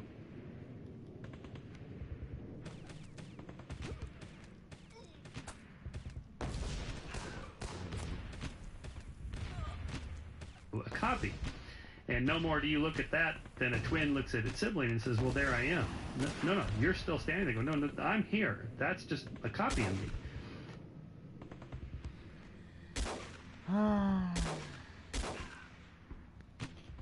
Let's switch to Bill Burr. All right. Hey, what's going on, everybody? It's Bill Burr, and it's time for the Thursday afternoon, just before Friday, Monday morning podcast, and I'm just checking in on you. I'm just checking in on your week here, and usually, what do I usually do? I usually stay in my fucking pajamas. I fucking, give you a little half-hour fucking bullshit. But it's payday, right? You don't need a full show. You're probably half in the bag at a fucking El Torito at this point. If you're listening to it, you shouldn't be driving. But every once in a while, I do have a guest. And today, we have the great Joe Rogan. Hey! Fucking Grand National Champion of Taekwondo, sitcom star, fucking reality show commentator, right across the board, elk hunter, wild boar hunter. I don't know what fucking conspiracy theory, fucking whatever you want. This guy is his own fucking entity, and he has a brand new killer special on Netflix entitled Triggered. Please welcome Joe Rogan. Thanks, Bill Burr. What's going on? Long time coming, dude. I know. Long time coming. I love your show. I have like. And you've been on mine a bunch of times, so it's cool to be on yours. But you're a big interview guy. I'm like a fucking lunatic who just sits in the corner of his house, and every once in a while my wife walks by. I love the style that you do because it's very unique. I've done a couple like that where I answer questions and stuff like that, but it's a very unique style of. I think it lends itself really well to stand-up and to developing bits too. I just didn't want to deal with having them book. You're fine. You're simple. Okay, come down to my studio. Perfect. You know what I mean? But I just didn't want to. I saw what other people were going through, oh, I got an audition. Can we make it 4 o'clock? And I was just like, I don't want to fucking deal with that stuff. But when if everyone could be a guest like yourself, can I start with the elk thing? Yeah. Because I am fascinated with hunting. I think it's badass. I think everybody should know how to do it. And I'm not I am an animal lover, but I'm not going to be that hypocritical one that fucking eats chickens that had their fucking beaks clipped off and they got the roided out Mark McGuire breastplate and they're tipping over in the coops, all that shit that you see. And then I'm going to be like, oh, look at you shoot a fucking pheasant or whatever the hell you're shooting out there. But I retweeted a picture. You got this, what is it? You said it was a 12-pointer, or how do you say, 6 and 6? It's a 6x6, they call it. A 6x6 elk. It's a 6x6. Oh, that means it's a big elk. I've shot 3 elk. That's the biggest one by far. That one was monstrous. It was huge. So what is this is the thing that always fascinates me about hunting shows. is the nervousness and the whispering before you take the shot. They're always like, okay, there it is. Yeah. Relax. Okay, exhale. Like, if you miss, I mean, is the fucking thing going to come running at you? That's what it seems like, because it doesn't trying not to spook it, because you have to have it close enough for you to shoot it, depending upon how you're shooting it. If you're shooting with a bow and arrow, you got to be real close. You got to be inside of 60 yards. Bow and arrow's badass. I shot one with a bow and arrow. Right, this is that the one out test. there, the big one I shot with a rifle. Dude, a bow and arrow, that's to me, that's the shit. I saw one Ted sniper. Nugent. He shot a fucking bear. You know, which I could never do. I fucking love bears. There's certain animals, but you know what I mean? Bears are interesting. I've shot bears. You shot a I bear? eat bears. I'll get you some bear sausage. I can't eat a bear. I've shot 3 bears with a bow and arrow. I can't eat a bear. They're good. And Dude, if I you bet knew you're about delicious. bears, I bet you're delicious. You're like a fucking sirloin. Well, we We're look not at even bears. a filet mignon. You got like no fat on you. Like tender and juicy.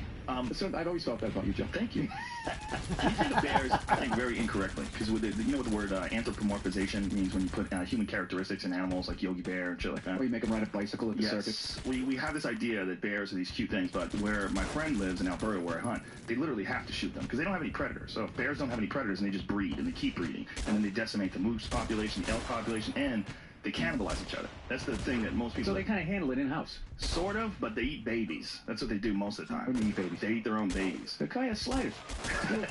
Black bear sliders. Well, why wouldn't you? Well, it's brutal to see. You know, we've stumbled across paws and stuff from cubs with a male boars. That's what the ones. Let me ask you this: when you just find a baby bear paw in the woods, I mean, a part of your soul has to just fucking. It's got to die or cry out. Like that's something I never want to see. It's very strange. I do have to admit though that bear hunting's not. I don't like it as much as hunting other animals. If I had to choose like what animals to hunt, you can't eat bear, by the way, and that's the only thing that I hunt is what I eat. Black bear. You can eat grizzly bear, but they don't taste good. Most of the reason for that because grizzly bears mostly eat meat.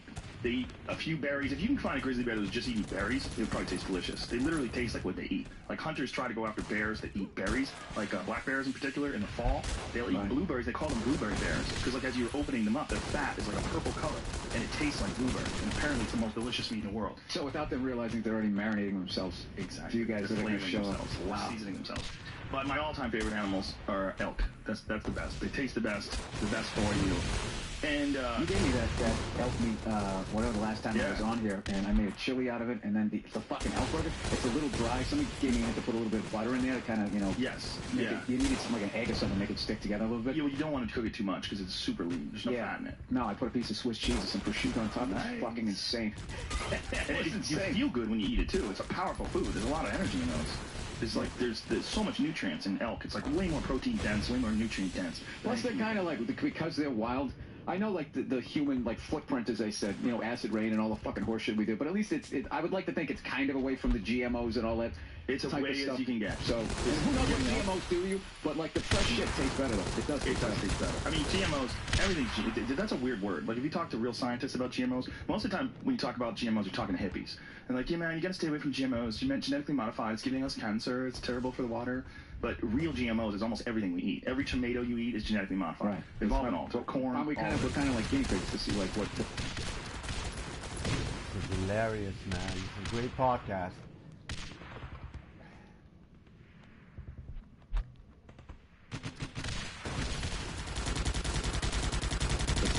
Sort of, but most of it is just splicing. Like I just found this out recently. You know, when you buy pistachios, there's a place up in Northern California where they grow pistachios or stachios.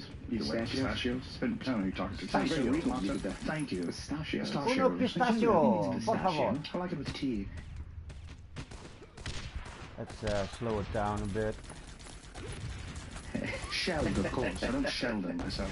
I buy shelled pistachios and I feel like I'm cheating because I just take big handfuls of them and shove them in my fat face. No, you can't do that. Yeah, there's a reason why there's a shell on them, because if you don't, you're gonna eat 1,000 of them. Yeah, I buy them in these big 2-pound boxes and I just pour them in my hands and I eat them. They're good. Good for you too. It's kind of guilt-free, but you feel like you're cheating. You don't have to crack them. I know. I steered you off course there. So what they were doing when they grow these pistachios, the pistachio trees, the pistachio bushes are not a big, strong tree. So they graft the limbs of the pistachio tree onto like an avocado tree, a thicker... Oh, come on. Let's buffer a bit. Talk to real scientists about GMOs. Most of the time when you talk about GMOs, you're talking to hippies. And like, yeah, man, you gotta stay away from GMOs. Genetically modified, it's giving us cancer, it's terrible for the water. But real GMOs is almost everything we eat. Every tomato you eat is genetically modified. Right. They've all been altered. Corn, we're kind of like guinea pigs to see like what's going to happen. Sort of, but most of it is just splicing. Like I just found this out recently. You know, when you buy pistachios, there's a place up in Northern California where they grow pistachios or stachios. Pistachios. Pretend I don't even talk to you. Sound very regal when you did that. Thank you. Pistachios. Joe Rogan. Pistachio. I like it with tea. Shelled, of course. I don't shell them, so... I buy shelled pistachios and I feel like I'm cheating because I just take big handfuls of them and shove them in my fat face. No, you can't do that. Yeah, there's a reason why there's a shell on them, because if you don't, you're going to eat 1,000 of them. Yeah, I buy them in these big, 2-pound boxes, and I just pour them in my hands and I eat them. They're good. Good for you, too. It's kind of guilt-free, but you feel like you're cheating. Like you don't have to crack them. I know. I steered you off course there. So what they were doing when they grow these pistachios, the pistachio trees, the pistachio bushes are not a big, strong tree. So they graft the limbs of the pistachio tree onto like an avocado tree, a thicker, stronger tree, and they grow pistachios on an avocado tree. Like what the fuck? But you aren't we playing God? We are. Well, we're playing God by driving cars too. We're playing God by flying planes. That shit is, like, first of all, I thought pistachios came from the ground. I thought peanuts were in the ground. It's peanuts. I think peanuts are in the ground. Is a pistachio not a peanut? Jimmy Carter was a peanut farmer. How did he do it? You should ask him. I think it was in the ground. I don't know. Fucking know. Carrots. That's why I want to hunt. Carrots are in the ground. Yes, they are. Worms are in the ground. Do you grow any vegetables? This is us trying to recover that we don't know any shit. Worms are in the ground. Birds are in the sky. Dirt. Yeah. Do I know? I mean, the guy who cuts the grass fucking put him on. So I got tomatoes, I got lemons and limes. But all that did was just make me fucking, like, bruise more. Because I totally got into tequila. It's like, there's only so much guacamole you can eat. And you're just like, what the fuck else can I do with this shit? So I kind of got into tequila. It's less of a hangover. And, dude, I'm telling you, you get one of those big square ice cubes.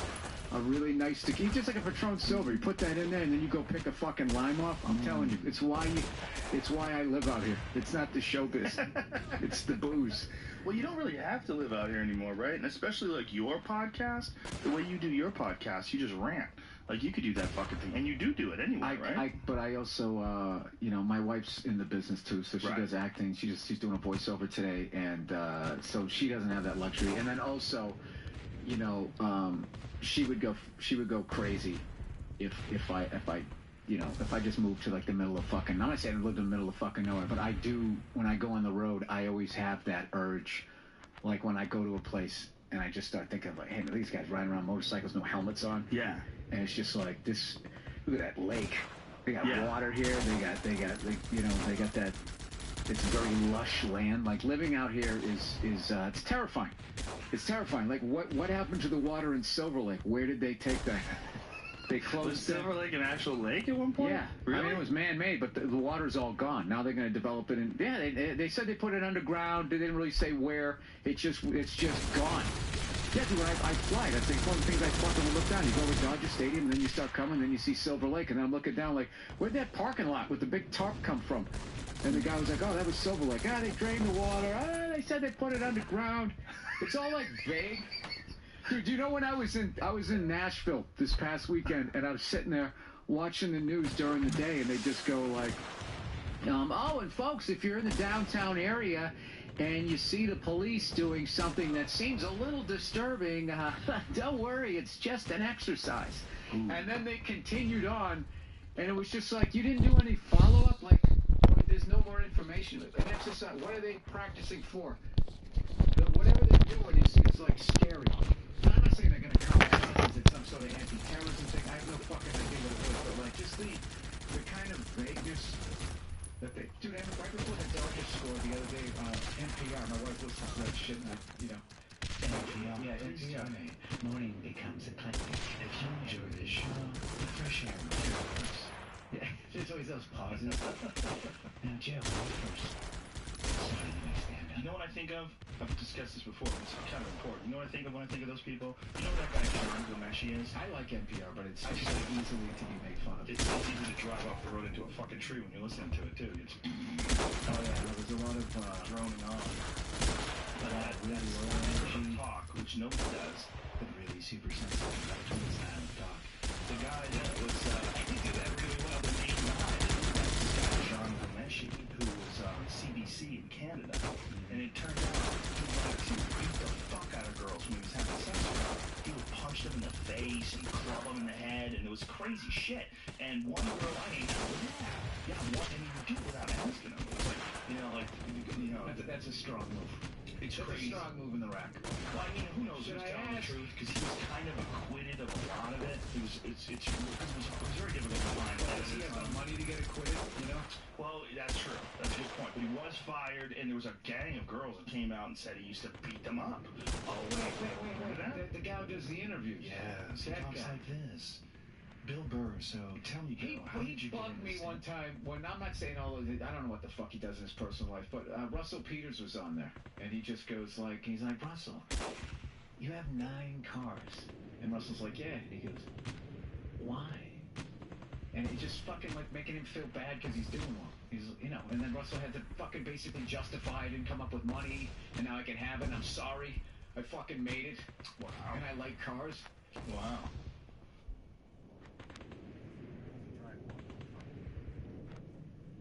Yeah, so, it's a twat. No, I'm not saying he's a twat. That's just saying this right there. Well, even right there, that fuck. I hate when people fucking do stuff like that. He had to hit somebody. If you get like 8 or 9 chicks that are saying you beat the fuck out of them, like I'm saying, somebody got cracked. What is your number? That innocent until guilty, or how many accusations? Bill Cosby, I gave in around 30.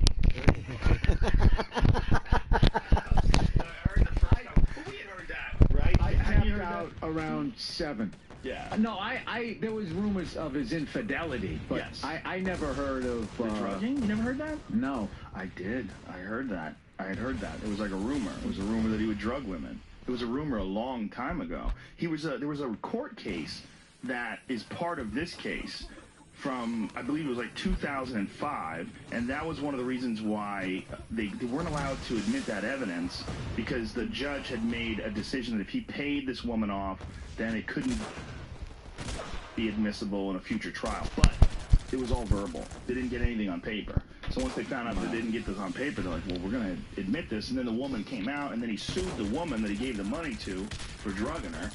And the whole thing is very, very sordid. But with Bill Cosby, it was like 50 or something crazy. Yeah. So you got to wonder, out of those 50, there's probably like 12 that are just crazy. Like, drug me too. Yeah, but the fact that he'd still be open 30, it's just nuts. You know, it was one, when all that shit came out about Trump, right? He did this, he did that, blah, blah, blah. It was all pretty pedestrian, sort of like, oh, he grabbed my boob and then took me in the back. Just really generic, sort of like, it's become sort of the cliched story. And then this one woman, so I'm sitting there going like, all right, the Clintons are fucking filthy. Who knows if they paid these people? Who knows what the fuck's going on? It's right before just when this is coming out. And so I was going, all right, we'll see. And then finally this woman came on and she goes, so he made advancements at me. And she goes, I just pushed him away and said, get real, which is the perfect thing to say, because you're in your 20s, he's like fucking 106. It's like, yeah, right. Are you serious? So she goes, I said, get real. And then she said, he thrusted his genitals towards me and said, get real. Yeah. And she said that, and the way she imitated him, I was in the car with my wife, I said, he fucking did that one. He did that one. There's no fucking way. That is just too specific. Like, I got the creeps of, like, get real. So I wonder what the logistics are, or the legality is, rather, of the audio tape. Like, if you don't know you're being recorded, like, you know you're being recorded for a show, you're wearing a microphone, but you don't know you're being recorded while you're on a bus. And you're talking about grabbing them by the pussy and all that. He was talking, to me, talking trash. He's talking shit. Yeah, like Joey Diaz would say something like that, and I'd be fucking crying, laughing. And he would be egging it up. He would ramp it up. He would make it way exaggerated because he knows it's funny. He's going for the laugh. Yeah. If you're sitting next to Trump and he's like, I just grabbed him by the pussy, you'd be fucking crying, laughing. That's why Billy Bush, I defended him on my podcast. Like I'm not saying the guy's a great guy, but to fire a fucking guy because of a fucking 20-second clip from 11 years ago. What's he supposed to do? He's interviewing the guy, and what you're supposed to do is keep the interviewer happy. Yes. The interviewee happy. So he's, hey, grab him by the pussy. Hey, grab him by the pussy. Yeah. But he's not even saying anything bad. Billy Bush didn't say anything bad. He just didn't admonish him. This guy at work said, well, when he said to the woman, go over and give him a hug, he became part of the sexual assault. And I was just like, what sex? There was no sexual assault. What they were saying, if he actually did it, was... But the whole thing was just like this. Just, you know, I understand women getting flipping out about it. As far as obviously, just the whole, it would be them. But yes. What they don't know is the way guys talk when they're not there. Yes. And I'm gonna say, dude, the fucking shit that we've said, and we say it for fun. Yeah. We don't say it because we really want to go grab someone by the pussy and pick them up like a bowling ball. Yeah, we say it because it's funny. It's funny, and you're talking. And it's completely ridiculous and inappropriate. Yes. Yeah. Joey Diaz is a perfect example. I will say, if you do have $1 billion, what I'm learning through Cosby. All right, let's go check the comments. That's so funny, man. I gotta watch that later. Joe Rogan on the Bill Burr podcast. And all these fucking guys is evidently you can do that, and he did say that. He's going like, you get famous enough. That cracked my ass up, man. I was laughing. It was so hard. Well, what do you have for me? Any other things coming? No, just that. It'll hold. You just, yeah.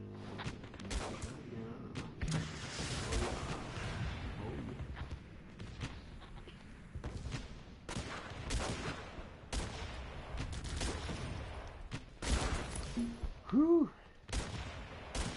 It was hilarious. Ceramic Peak, hey! What's up, Ceramic?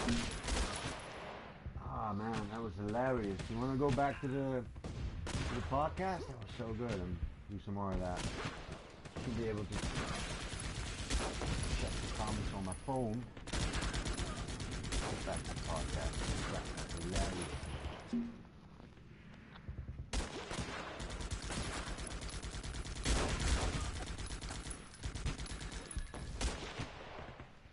Yo!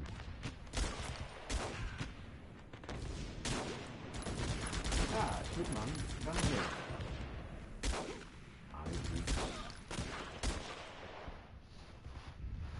Well, what do you know? Going to my neighbor. I'll be back whenever. Let's go cash out quick and then... Yeah, man, feel free to tune out, cause yeah, I'm gone.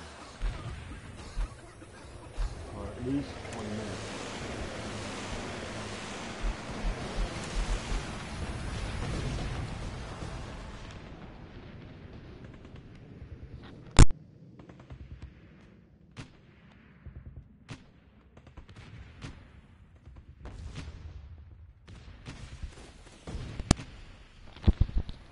Oh man, it's so funny.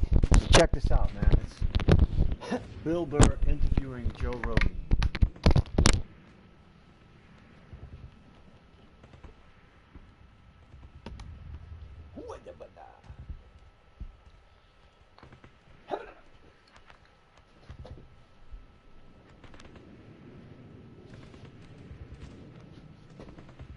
Get down.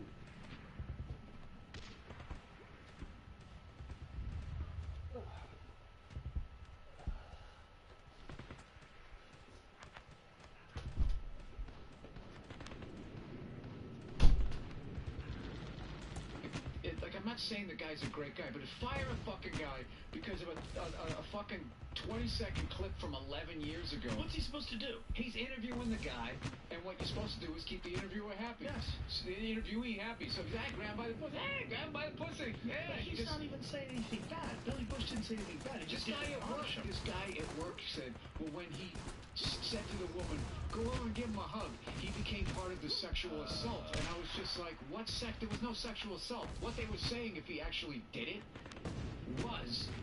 But the whole thing was just like this, just, you know, I understand women getting flipping out about it, as far as obviously just the whole, it would be them. But what they don't know is the way guys talk when they're not there. Yeah. And I'm going to sit through the fucking shit that we've said. And we say it for fun. Yeah. We don't say it because we really want to go grab someone by the pussy and pick them up like a bowling ball. Yeah. You say it because it's funny. It's funny, and you talk completely ridiculous and inappropriate. Yes. Yeah.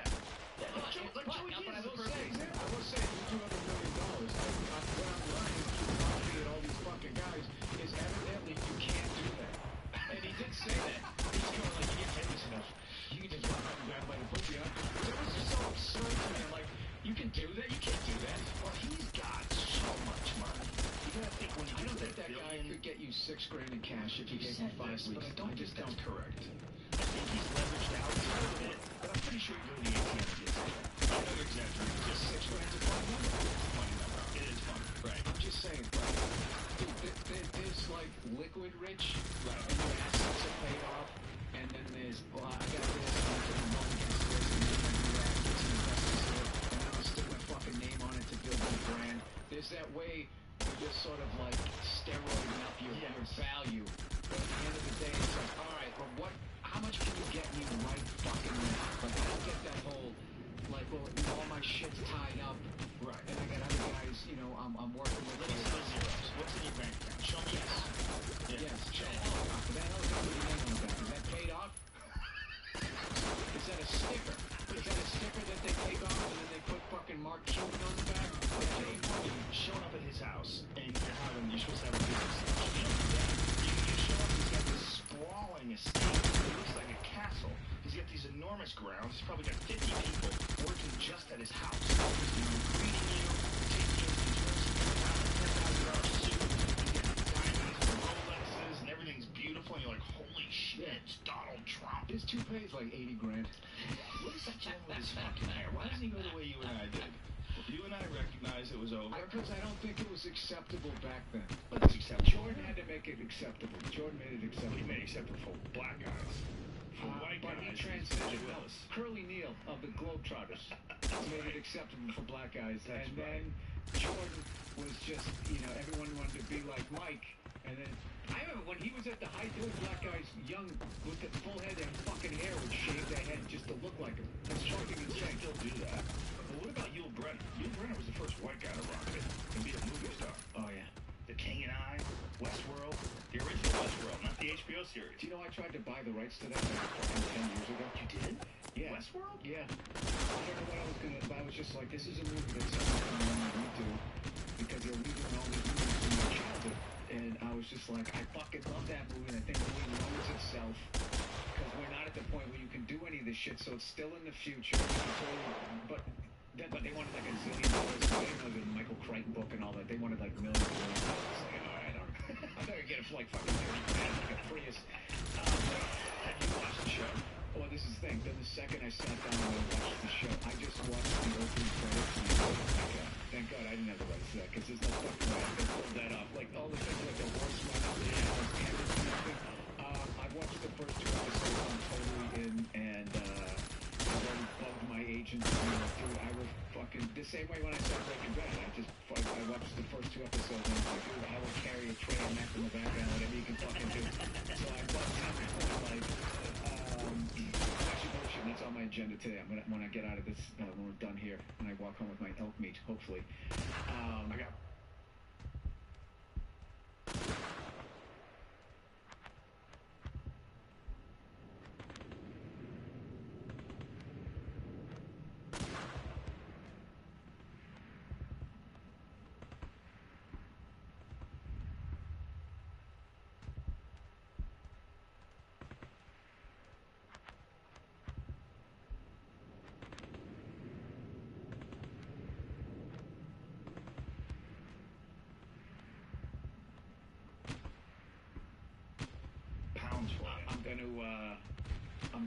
I'm gonna bug him about trying to get on that thing. And there's a couple of actors in there that I've worked with that I'm just psyched that they're on. You see friends of yours that are actually in there and something that's fucking cool. My friend Tate was on last week's episode.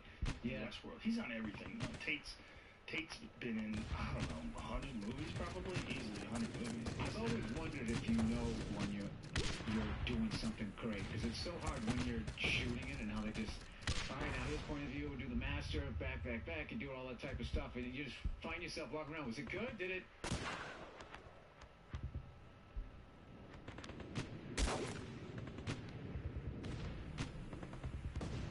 You know, because the camera crew's not saying anything, everybody's fucking quiet, and it's, it really comes down, though, to the editors and the music and all. They can either take it to the next level, or they can make something good look great, they can make something great look fuck it up. But there's something weird about having fun.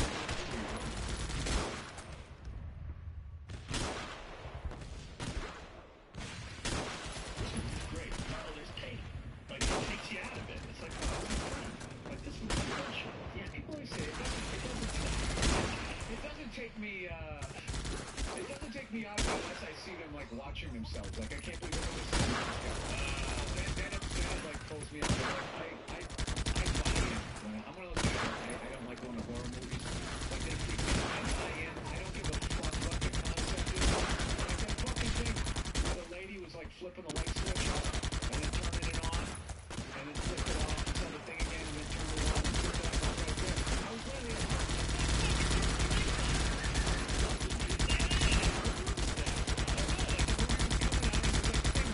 she's like, you know, you look at the door and you shut the lights off, shut the lights off, and all of a sudden there's this fucking thing there. It's sort of a girl, sort of fucking beastly, and it's across the room, so you can't quite see it, so she's like, what the fuck is that? Turns the lights on, it's gone, shuts it off, it's there again, same spot, turns the lights back on, it's not there, shuts it off the third time, and it's right in the fucking grill. Yeah, it's fucking Blair Witch. Blair Witch was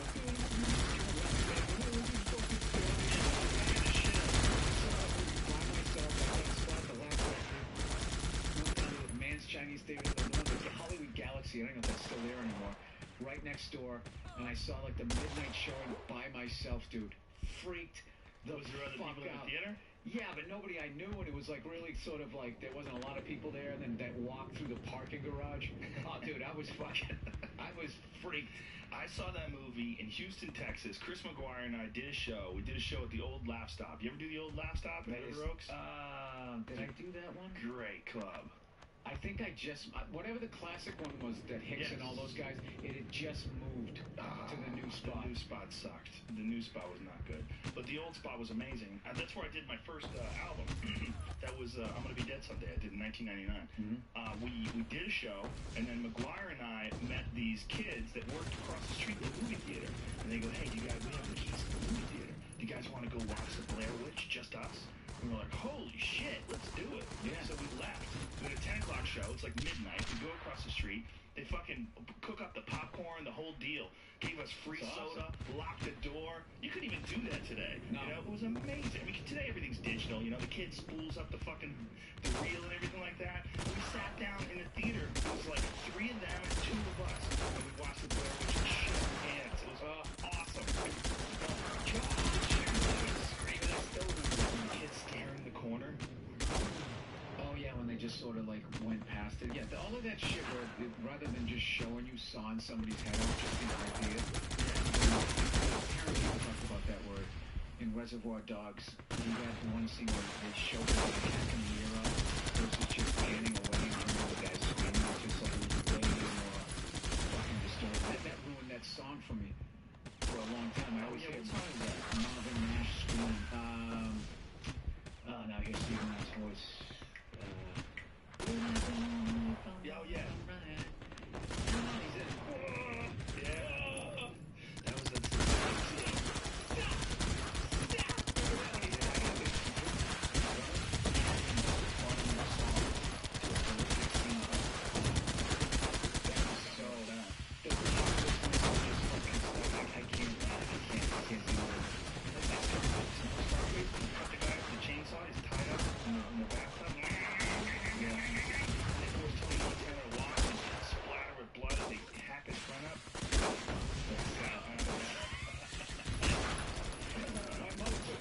She didn't know what it was.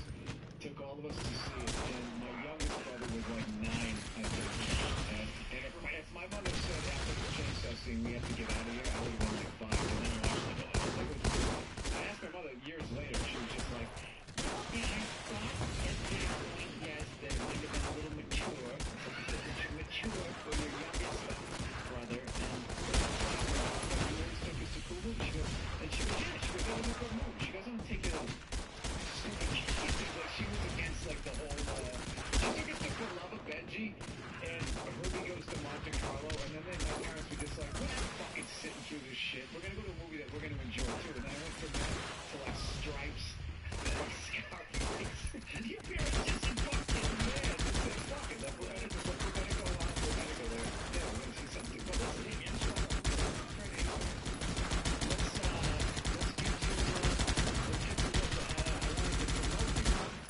you got your stand-up special trigger coming up. So for example,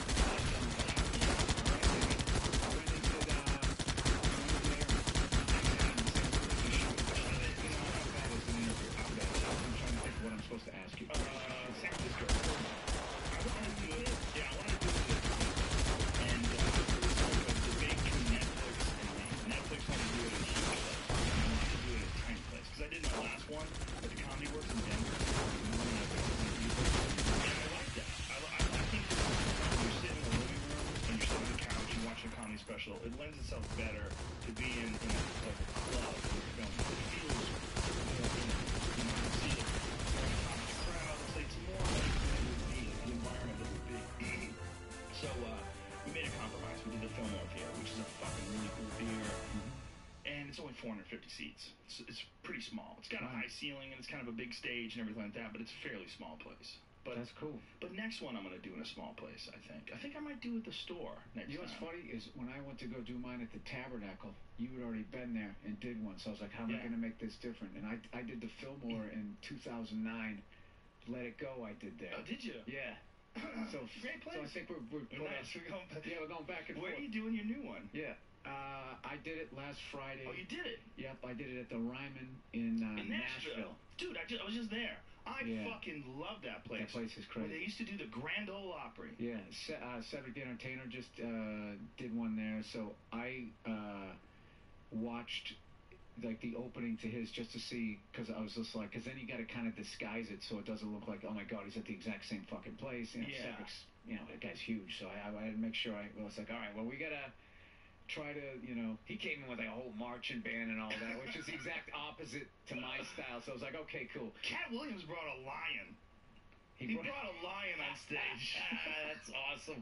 I love that guy. That guy's fucking hilarious, man. Too. He's fucking hilarious. He's one of the funniest guys alive. And you know, and just having the balls to go on stage with a fucking lion is hilarious. How do you come? I wish I was in that fucking pitch meeting. Like, all right, here's the deal. What's the concept? I'm coming on stage with a lion. A lion in a cage. Like a stuffed one now, a real one. He got so sweaty during his special, he had to stop and change clothes. Is that right? Yeah, he literally stopped. He's like, I'll be right back. Went backstage, changed his fucking clothes. He was drenched. I mean, just completely soaked with sweat. Is if when they put that HD makeup on, and then there's all those lights on you, and then you're going hard, because it's your special, and you really want to make sure you're going to get a good one. And then if the fucking AC is a little messed up, if the crowd's all fucking packed in the wrong venue, you can get yourself into a situation. I don't wear makeup on those things. I wouldn't wear it for Comedy Central. I don't wear it for the UFC. I don't wear it for anything. I just like, I don't know, this is what I look like. I think it's good. It came, first of all, from Fear Factor. When I first started doing Fear Factor, they put like a little anti-shine on me, a little this, a little that. And after a while, I'm like, look, these fucking people are covered in blood.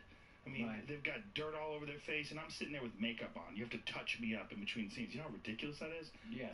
And then we would go from that to the UFC, where people would literally, their faces are getting busted open. They get giant fucking gashes. It's funny, is I never noticed, like, when I watch you on the UFC, I never noticed, like, oh, wow, like, he went on TV without makeup. That's so brave. That's such a courageous thing. You look like you. Well, that's what I look like. You know, I'm just like, I'm not, you know, Mike Goldberg gets it. They spray it on. They got a fucking airbrush. I'm not kidding. They have an airbrush. They do it to everybody. All the ring girls and everything, they airbrush them. That's what they do. I didn't go that far. But dude, my giant forehead, I gotta get some. My giant forehead. Nah, dude, I got you beat, dude. Do you? You're not in the same weight class. Guys. You're not in the same weight class. I sweat like crazy on stage. I sweat like crazy. I mean, my last special, I looked at it when I was doing the editing. I'm like, Jesus, I'm a sweaty fuck. Like, it just looks ridiculous. Looks like I'm on drugs. Yeah, but you're up there working. I mean, you're not like just standing there. So oh yeah. This one I didn't have any. This last one I made sure the AC was cranked. Like with each special, I learned something. Yeah.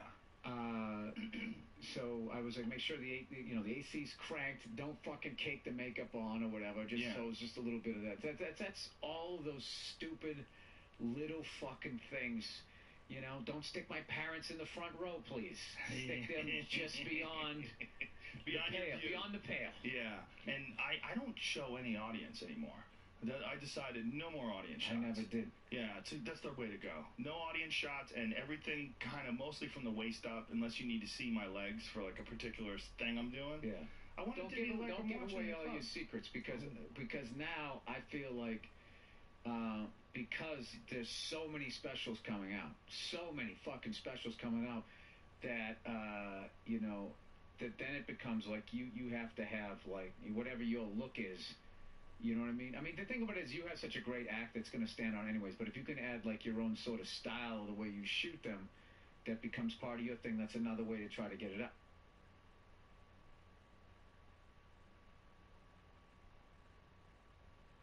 Because, you know, you get on Netflix with the specials, dude. You just, you're fucking scrolling. I guess so. I just wanted it to be like you're watching it. Like, no cutaways. I don't want cutting to the left, cutting to the right, cutting for no reason. Like there was a director that I worked with once who was like, you know, we'd have to cut to the audience. You know, that's how we're going to do our edits. I go, let's just try to do it with no edits. We can't. I go, of course we can. If I do a good show, we could do it with no edits. He's like, no, look, trust me, we're going to do this. I'm like, no, this is my fucking special. Like, I don't even know you. Yeah. Like, you're coming in here and you wanted to do all this stupid shit and film the crowd, and, you know, the people want to know the people are laughing. I'm like, they're going to hear them laughing. Like, it takes, in my opinion, it takes you out of it. Bill I want to Cosby watch himself. people. Yeah, perfect. He sits down for like an hour and 40 minutes, killing. They never go to the crowd. The background just slowly changes different colors, and guy absolutely murdered. You and I were supposed to go see Bill Cosby in Vegas. We had made we were talking about doing it, but we both flaked, and we never wound up doing it. And that's one of my main regrets to this day. I would have liked to see him before the stink hit him. I did. I saw it right before. I met him, and then 3 months later, I saw him. Do you remember when he was doing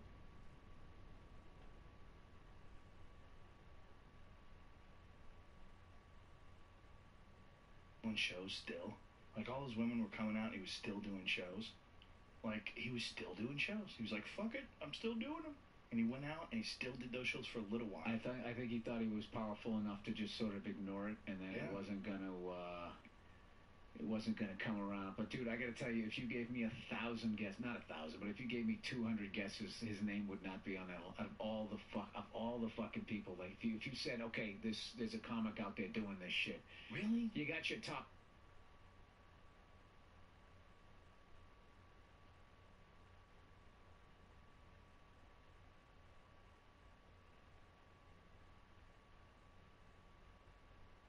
Where you'd be like, oh yeah. You know what? Well, I never heard the rumors. I did hear the rumors, and also there was a time. Am I not in the clubhouse? How am I a comedian this long and I'm not fucking here?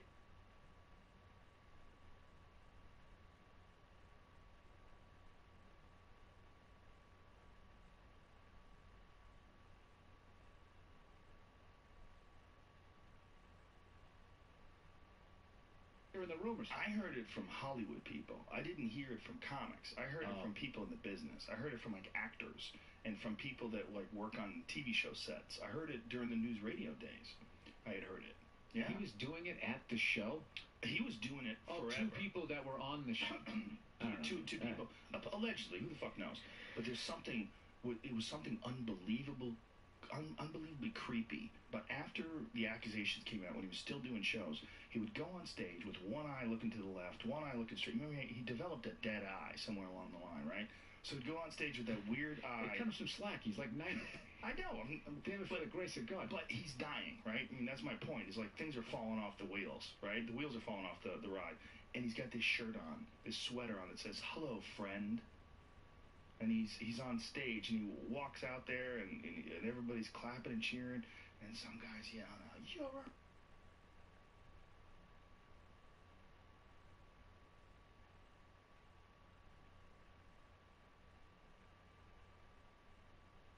rapist. You're a rapist. And then, you know, they grab the guy and shuffle him out, and then people going, we love you, Bill. And he just doesn't even acknowledge He's the like, guy. just ignore them, just ignore them. Yeah. It was something crazy about that. It was like the last sparks before they threw the water on the fire. It was like there was just a little hope, like, The gas, we got some embers. Last spark before they threw the gas, you mean? I mean, his career. I mean, his life. They threw water on him. Like, I mean, he's just, it's over. Like, no one's going to go see him live now, right? I mean, it's kind of over. Doesn't water put out the sparks? Yes, that's what I mean. They threw the water on him. Wouldn't that mean like, they saved him? No, I mean, like, he had a moment of, like, there was still some sparks in his career. Okay, I get it. The accusations came out, but he was still doing these shows, and people still came out and they're like, we love you, Bill. He's got the You gotta shirt explain on. analogies to me. It's a shitty I'm analogy. not the brightest. It wasn't a good analogy. Your analogy's probably better. You know, the blowing the flames on the fire. It's like we almost had it out. Like it was almost. Dude, you know my last flight sort of caught on fire. What? Helicopter flight? No. Airplane? Jet, yeah. Flying back from my special Nashville to L.A. And we got up to cruising altitude. It smelled like burned popcorn. So I was like, did the stewardesses, like, I'll fast forward through this because I already told them my thing. But I was like, did they burn a fucking meal or something? And then it sort of went away. Then it kind of came back. And I felt this with everybody had the shades pulled down. I felt like we were starting to descend. And then it felt really like, I felt like the wings shaking and shit. And I was like, oh, wow, man, like, there must be some turbulence. I thought he was just descending to go underneath it and then go back up again. You know, like, get a little bit smoother air here. Sorry about the bumpy ride. I thought he was going to be doing that shit. Never said a fucking word. And then all of a sudden, like, my drink that was in the little middle armrest started sliding forward like it was going to fall onto the floor. And I'm like, oh, fuck. And then the stewardess came up. She goes, yeah, we're going to be landing here shortly, so I have to take those drinks, right? And then the woman next to me said, you landed premature? Oh, yeah, we were only 50 minutes into the flight from Nashville to L.A. My favorite thing was the woman next to me takes her headphones off. She's like, are we here already? Thought we just fucking... Thought we were on the Concorde. I was like, no. So what was on fire? I don't know. I don't know what it was. I was thinking like, oh, fuck, is it going to be something in somebody's bag, like the luggage or shit, or some shit, like that value jet, something caught on fire underneath there. And like, my whole thing was, when we were going down, I wasn't nervous because he had full control of the plane, maneuvering it and all that. And I just knew, like, yeah, if you smell smoke, that is the procedure is land immediately. So that's what he's doing, and we're 30,000 feet up, so he's going to land quickly. That's the shaking, that's fine. I feel us making turns and banks, everything's working. But my whole thing is, you know, I don't know anything about planes, but I'm just like, if it burns through the wrong wire, if the hydraulics, like, what the fuck's going to happen? So, yeah, we came into a landing in Little Rock, and we came in, like, over this river, and I couldn't see the runway. Because you can't see straight, so I'm just looking out the side. I just see this fucking river, and we seem to be following it. That's what I'm thinking, like, is he going to sully this thing and fucking send us into the water? Jesus. And I was already thinking, and you know what's going to happen? The front part of the plane's going to get fucked up, so that door's not going to open. So I'm going to fucking fight past these first-class people into coach. You know what I mean? Where real people work, so they're going to be they're going to out-muscle me as they get through that. I'm going to be fucked. If we use the first-class door, I can take out the chick next to me. I'm fine. People are going to be unconscious anyway, just from the stress and the impact. Do you know what was hilarious was the woman across the aisle from me was totally freaking out because unfortunately her dad, I guess, had died in a plane crash. So she was totally like totally fucking hyperventilating to the point it was making me angry, like how fucking freaked out she was. But what kills me is she's totally freaking out about that. But I swear to God, dude, like 10 minutes earlier, barefoot, walked in, used the bathroom, and came back out. Like that doesn't scare her. That doesn't scare her, but a couple of lights on in the cockpit, you know, and the smell of burnt popcorn. Now she's freaking out. Barefoot. What the fuck? Barefoot in the bathroom is a new thing. I've been flying for 20 years. I've never seen it. It started with socks, and now it's fun. Socks are even fucking worse. It's like you absorb it. But whatever happened to women where they decided to wear shoes that hurt? Like what? They always have. But what the fuck is that about? That is such a bizarre choice. Because of their lack of power, they couldn't get a good job.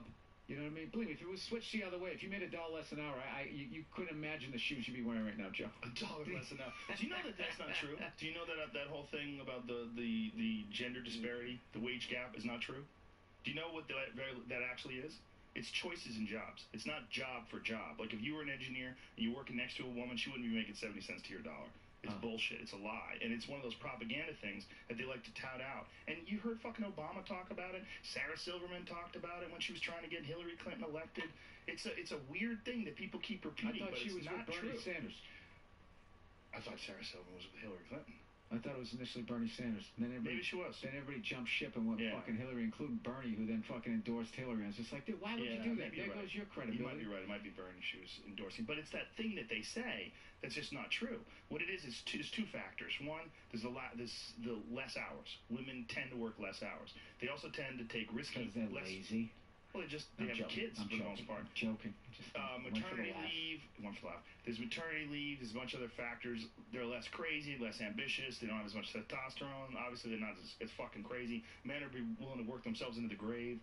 And when they're working side by side, doing the same job, there's almost no disparity at all. There's a few jobs where men get paid more than women, but it's not much. And it's certainly not 70 cents to the dollar. And this is one thing that gets touted out over and over again by people. But it's just not true. I have no idea. Look, I had a friend of mine who I got in an argument about it. We was talking about divorce. Where we were talking about a buddy of ours that got fucked in a divorce. And he goes, hey, maybe it's to make up for the fact that women only make 70 cents an hour. I go, okay, the fact that you say that drives me fucking crazy because you think it's a good point, don't you? And he goes, yeah. I go, do you ever research that? He goes, no, but it's a fact. I go, it's not a fact. I go, it's not a fact. They make 70 cents compared to... A guy said this? Yes, a guy said this. He's a guy who likes to argue. He's a friend of mine who likes to argue. And he's one of those guys. Oh, he's the worst. You just got you got to walk away from that. No, he's a good guy. He's a good guy. But he's got a fucking problem. He doesn't like when he doesn't know something. And when he doesn't know something, he doesn't go, holy shit, really? He goes, that's not true. And I go, what the fuck? It's true. It's fucking true. Like, go Google it. Like, we got in a big fucking crazy argument. A web series. I want to watch you guys drive from here to San Francisco, just watching you losing your shit. It's fucking true. Well, a couple times we've gotten in these arguments. We've gotten in like 3 of them. And it's like, when I don't know something, I'll say I don't know. Or if someone says something and I didn't know that, I'll go, holy shit, is that true? He's the opposite. He's like, that's not true. So, if I don't know something, I'll do a bit on it. Twice this fucking guy's done this besides me. Act like I know what I'm talking about. But that's comedy. I did a bit on the wage gap on my new special. Yeah. Well, there you go. Well, my whole thing was like, how the fuck did they find out what everybody makes? You just call up the IRS? Can we get W-2s on everybody? They're gonna give you that information. I don't know.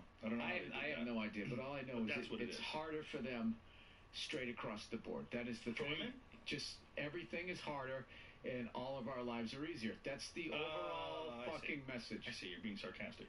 I am. No, it's just like You have one of my favorite jokes of all time about motherhood being the hardest job in the world. He goes, how's it the hardest job in the world when you're wearing fucking pajamas all day? No job you can do in your pajamas. I love that bit. My wife hates it.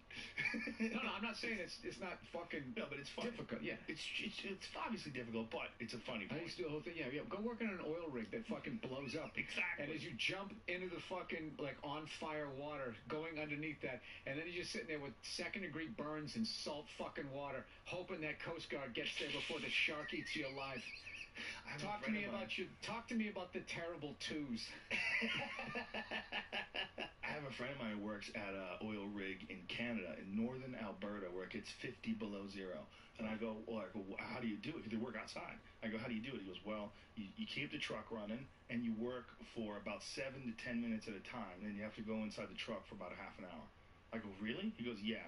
He goes, you can't take it anymore because any exposed skin you have, he goes, you try to cover your face up as much as possible. You put a ski mask on, but just your eyes, just all around your eyes is all fucked up. Like everything's fucked up. It's like it's just too cold. You just can't do it. 50 below zero. They just work for short stretches of time. Then they go in the car, and then the other guy will go out while he's in there.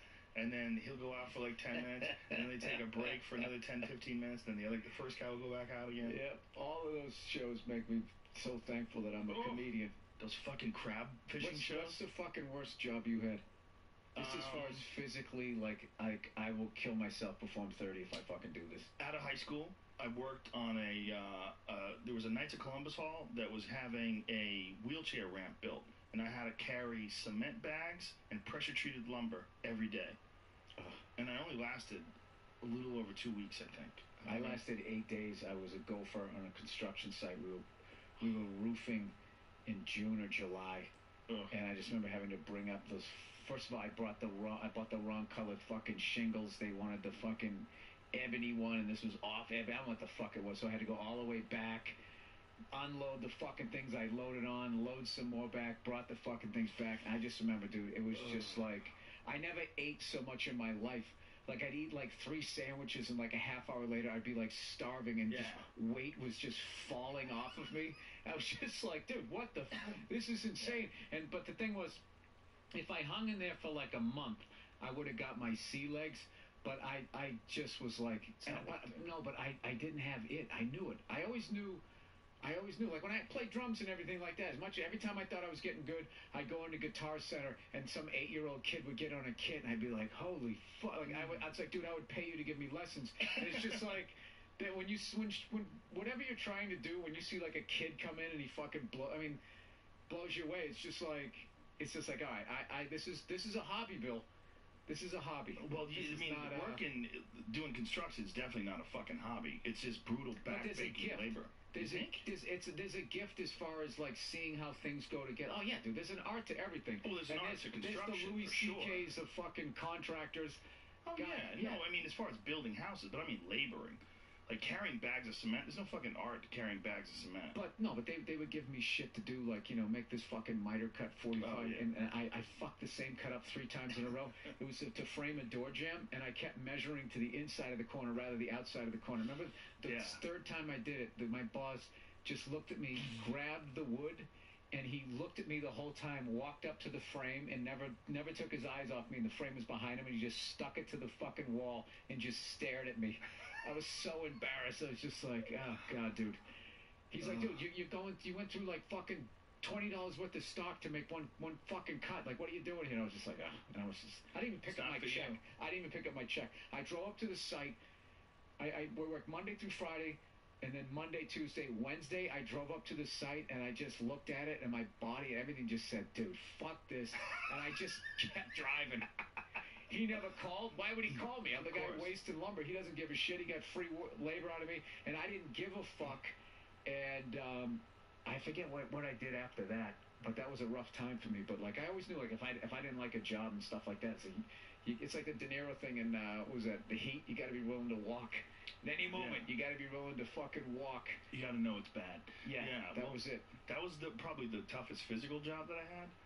And it was also a good lesson, because it was a lesson that, like, if you work for somebody else and you're just doing labor, you're just doing mindless labor, you don't have any time for anything else. You think you got 8 hours in a day and there's still another 16, you'll get shit done. You're exhausted. You're fucking beaten down. I would go to the gym, I'd try to work out, and I remember trying to hit the bag, and I just had nothing. There was nothing there. I'd never felt so tired in my life. And I was only like 18. I should have been full of piss and vinegar. I was just dead. And I remember, like, all my ambition wheels would just ramp it up. I was like, okay, this is not my fucking future. I got to figure out what the fuck I'm doing. Because I had these delusions that I was going to become a carpenter. I was like, well, I'll get in the union. I'll start building houses. That's a good gig. Which it is, if you're That's what I thought I was going to do. Yeah, you know what? It's a good gig if you're the guy telling the people to go build the fucking house. But if you're the guy out there pouring the forms... You've noticed that's mostly young guys. Like, that is a fucking young... Even like landscaping. Like, after a while, you got to get a crew. And you got to be the guy, like, sending the crews out. Because there's only so long that you could just... Like, I feel like laborers, and that they have, like, the same career trajectory as, like, a professional athlete. Somewhere around 35 to 38, your body's going to be like, dude, I can't fucking do this anymore. You just break down. There was I had a bulging disc in my neck, and I went to an MRI place, and there was a lady who went in before me. Lady. And this lady, I was looking at different people's MRIs, and this lady had the most fucking ridiculous cartoon bulge of her disc. Some poor woman who, I think she worked at a laundromat or something like that, just carrying baskets of clothes, and her back was just so fucked up, and she was probably like 40 years old or something like that, came over here from, Mexico or Guatemala or something, and I remember looking at her back, like this poor lady has no choice. She has to go to work. There's no way around this, and there's no jobs for her other than this. She can't speak English. Like, she's got to do what the fuck she's got to do. And she had... Dude, you went into her chart, huh? You started reading right there. It was just sitting up there on the screen. And I asked the guy, I go, whose back is that? He goes, it's hers. I go, holy shit. I go, does mine look that bad? He goes, no. He goes, that's bad. He goes, that's bad. It's real bad. Like, she could barely walk. Like, she had sciatica up and down her leg. Oh, I had that. Yeah, well, that's what that is. Leg. What sciatica is, a bulging disc. It's a disc that's pressing against the nerves. You had it. What'd you do about it? I went to masseuse. That helped? Oh yeah, Loosen up the area? she worked on. She's a magician, dude. She started with like, I can't remember who she started with, but how it came through me was through my drum teacher. So it was like MMA people. Oh, okay. And then the whole, some drummer or guitarist or something was into MMA, fucked up something, and they say, hey, go to my masseuse. And then she got all the musicians with like the tendonitis and all that shit in the forearms. And then it came around to me through my drum teacher, and she was like my left side was fucked up, like the left leg, and she started with my right shoulder. Because your right shoulder's compensating for your left side. Yeah, so she was doing the whole, all right, let's try to get some information, see what's going on here. And then she'd do something, I just go like, ah! And she'd be like, she'd be like, okay, there's some information. All right, and then scale of 1 to 10, the pain. And dude, like, what she did for me, like, literally, she went so fucking deep. It was like, these memories come out. I remember my brother used to just give me Charlie horses and shit for no fucking reason. You remembered it? Yeah, like it was stored in your muscle? No, like the pain of it. Like, it just pops up. I wouldn't be, like, literally thinking, and you just have the thought, like, hey, my brother used to always kick me in the fucking leg there. And there was another one. I remember I was playing pickup hockey, and I had no stuff. All I had was the fucking, the helmet and the gloves and the skate. I had, like, sweatpants and, like, a fucking T-shirt or whatever, and I'm out there like an asshole. And I, going down the ice, and all of a sudden the other team gets it, so I pop over to fucking start skating backwards. I caught an edge and just went up in the air and just landed on my left ass cheek and fucking that whole side. Dude, I landed so fucking hard, like I couldn't breathe and my eyes were watering. It's like literally when you're skating, it's like being thrown out of a moving car, right? So I got up and everyone was laughing. I fucked up my elbow. It's hockey, so you just, I'm fine. I get to the bench and I was fine. And a couple shifts later, it kind of worked itself out. And I had bruised my leg so bad. It was like 3 days later. I was on the road and I was showering or something. I just saw on the side of my leg, it looked like I'd sat in grease or something. And then I looked all the way to the back of my leg. It looked like someone took a pipe and just had fucking whacked me as hard as you could across the back of my leg. It was this straight fucking line. And I think my sciatic nerve thing which is a culmination of all of that shit. And then there was that last thing that did it. So she fucking worked all the way out of that. She gave me all these stretches, and then I found like a good chiropractor and all that. And I've been all good now? Yeah, dude. I couldn't even sit down because of my feet would start to tingle and stuff. With numbness is way worse than that's beyond pain, is what I heard. So the numbness thing is worse. So she goes, all right, we're gonna work you from numbness down to pain, and then pain hopefully down to that. And I just started going every fucking week. But I got a machine I have to show you. It's called a reverse hyper. It's a machine that decompresses your back while strengthening it. It's you lift weights with it. You lift your legs up, and then it strengthens your back. And then as you lift your legs down, find all this shit? Well, I work for the Ultimate Fighting Championship. I mean, I've been an athlete my whole life. No, but you've been doing this shit for every time. I got this fucking chamber I float in. I pay attention to stuff. I mean, that's what I do. I'm back. I guess I pay attention to the wrong shit. I've been doing martial arts since I was a little kid. I mean, maintaining your body is a big part of that. It's one of the most difficult parts of martial arts is not getting injured all the time. Because martial arts are all about hurting people. Right. So it's practicing hurting each other. So, like, you have to find good partners. And There's always that guy in class that goes too fucking hard. There's always that. That's Charlie Murphy told me about that guy. Yeah, it's a big problem. Charlie sent me, and I only lasted a couple weeks in the dojo. My fucking ADD. Maybe I'll learn how to cook now. I left. So I never. But Charlie was just like, all right, here's the deal. You're gonna go down there. When was this? Oh, back when we were doing the Rich Bitch tour. Really? Yeah. Oh, hey. What kind of martial arts are you doing? Sorry, man. Whatever style. Dude, I was about to come back, but I got kind of got distracted by some hookers in Texas. Guy teaching, he couldn't speak English, and this lady like dislocated like her fucking rib cage. Something fucked up happened, and he didn't know what to do. And I just remembered, like, I was coming home with bruises cruises and shit. It was like, that was like when pilot season, you could actually get on something, and I was just like, what the fuck am I doing? Why don't I make enough money where I have security? Back when you can actually get on something. Isn't that funny? You remember development deals? Yeah, and shit could actually happen. And you would go to Montreal and get a deal, and then you'd be set. I just remember the guy who goes, skip the hit. It's like this. No good. It's like this. He's good. That was the whole fucking class. Portuguese, And I'll be right with you. Hip escape, yeah. Shrimp. Yeah. Skip the hip.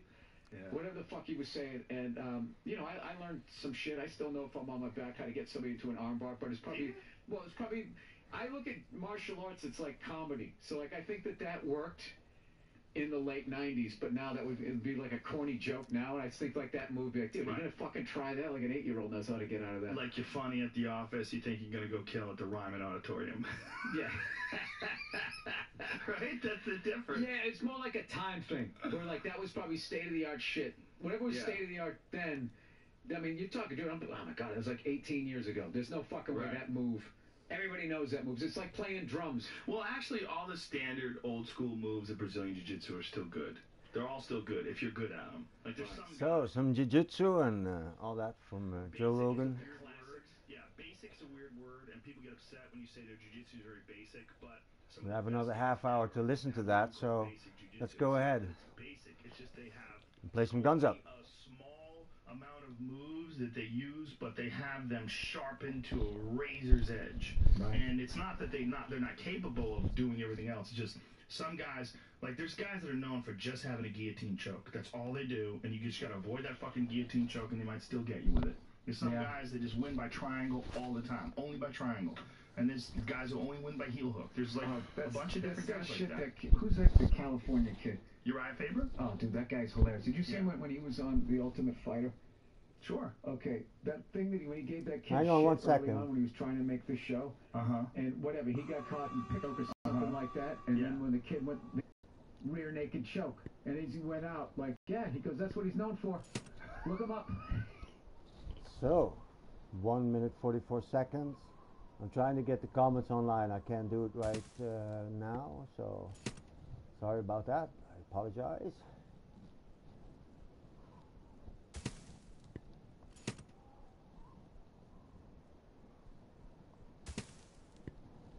I want this flamer to be safe. I want to say flamer. Well, it's kind of like that now. Come on. Ooh, that's dangerous. That is dangerous. So, if you, indecision will always mess with you. So just be arbitrary in that case. Which I want the face to not be blocked. I say, I should do it. Make sure this face is forward. Take it back a bit. And I'm done. Alright, my laptop is giving me problems. I'm gonna reboot it.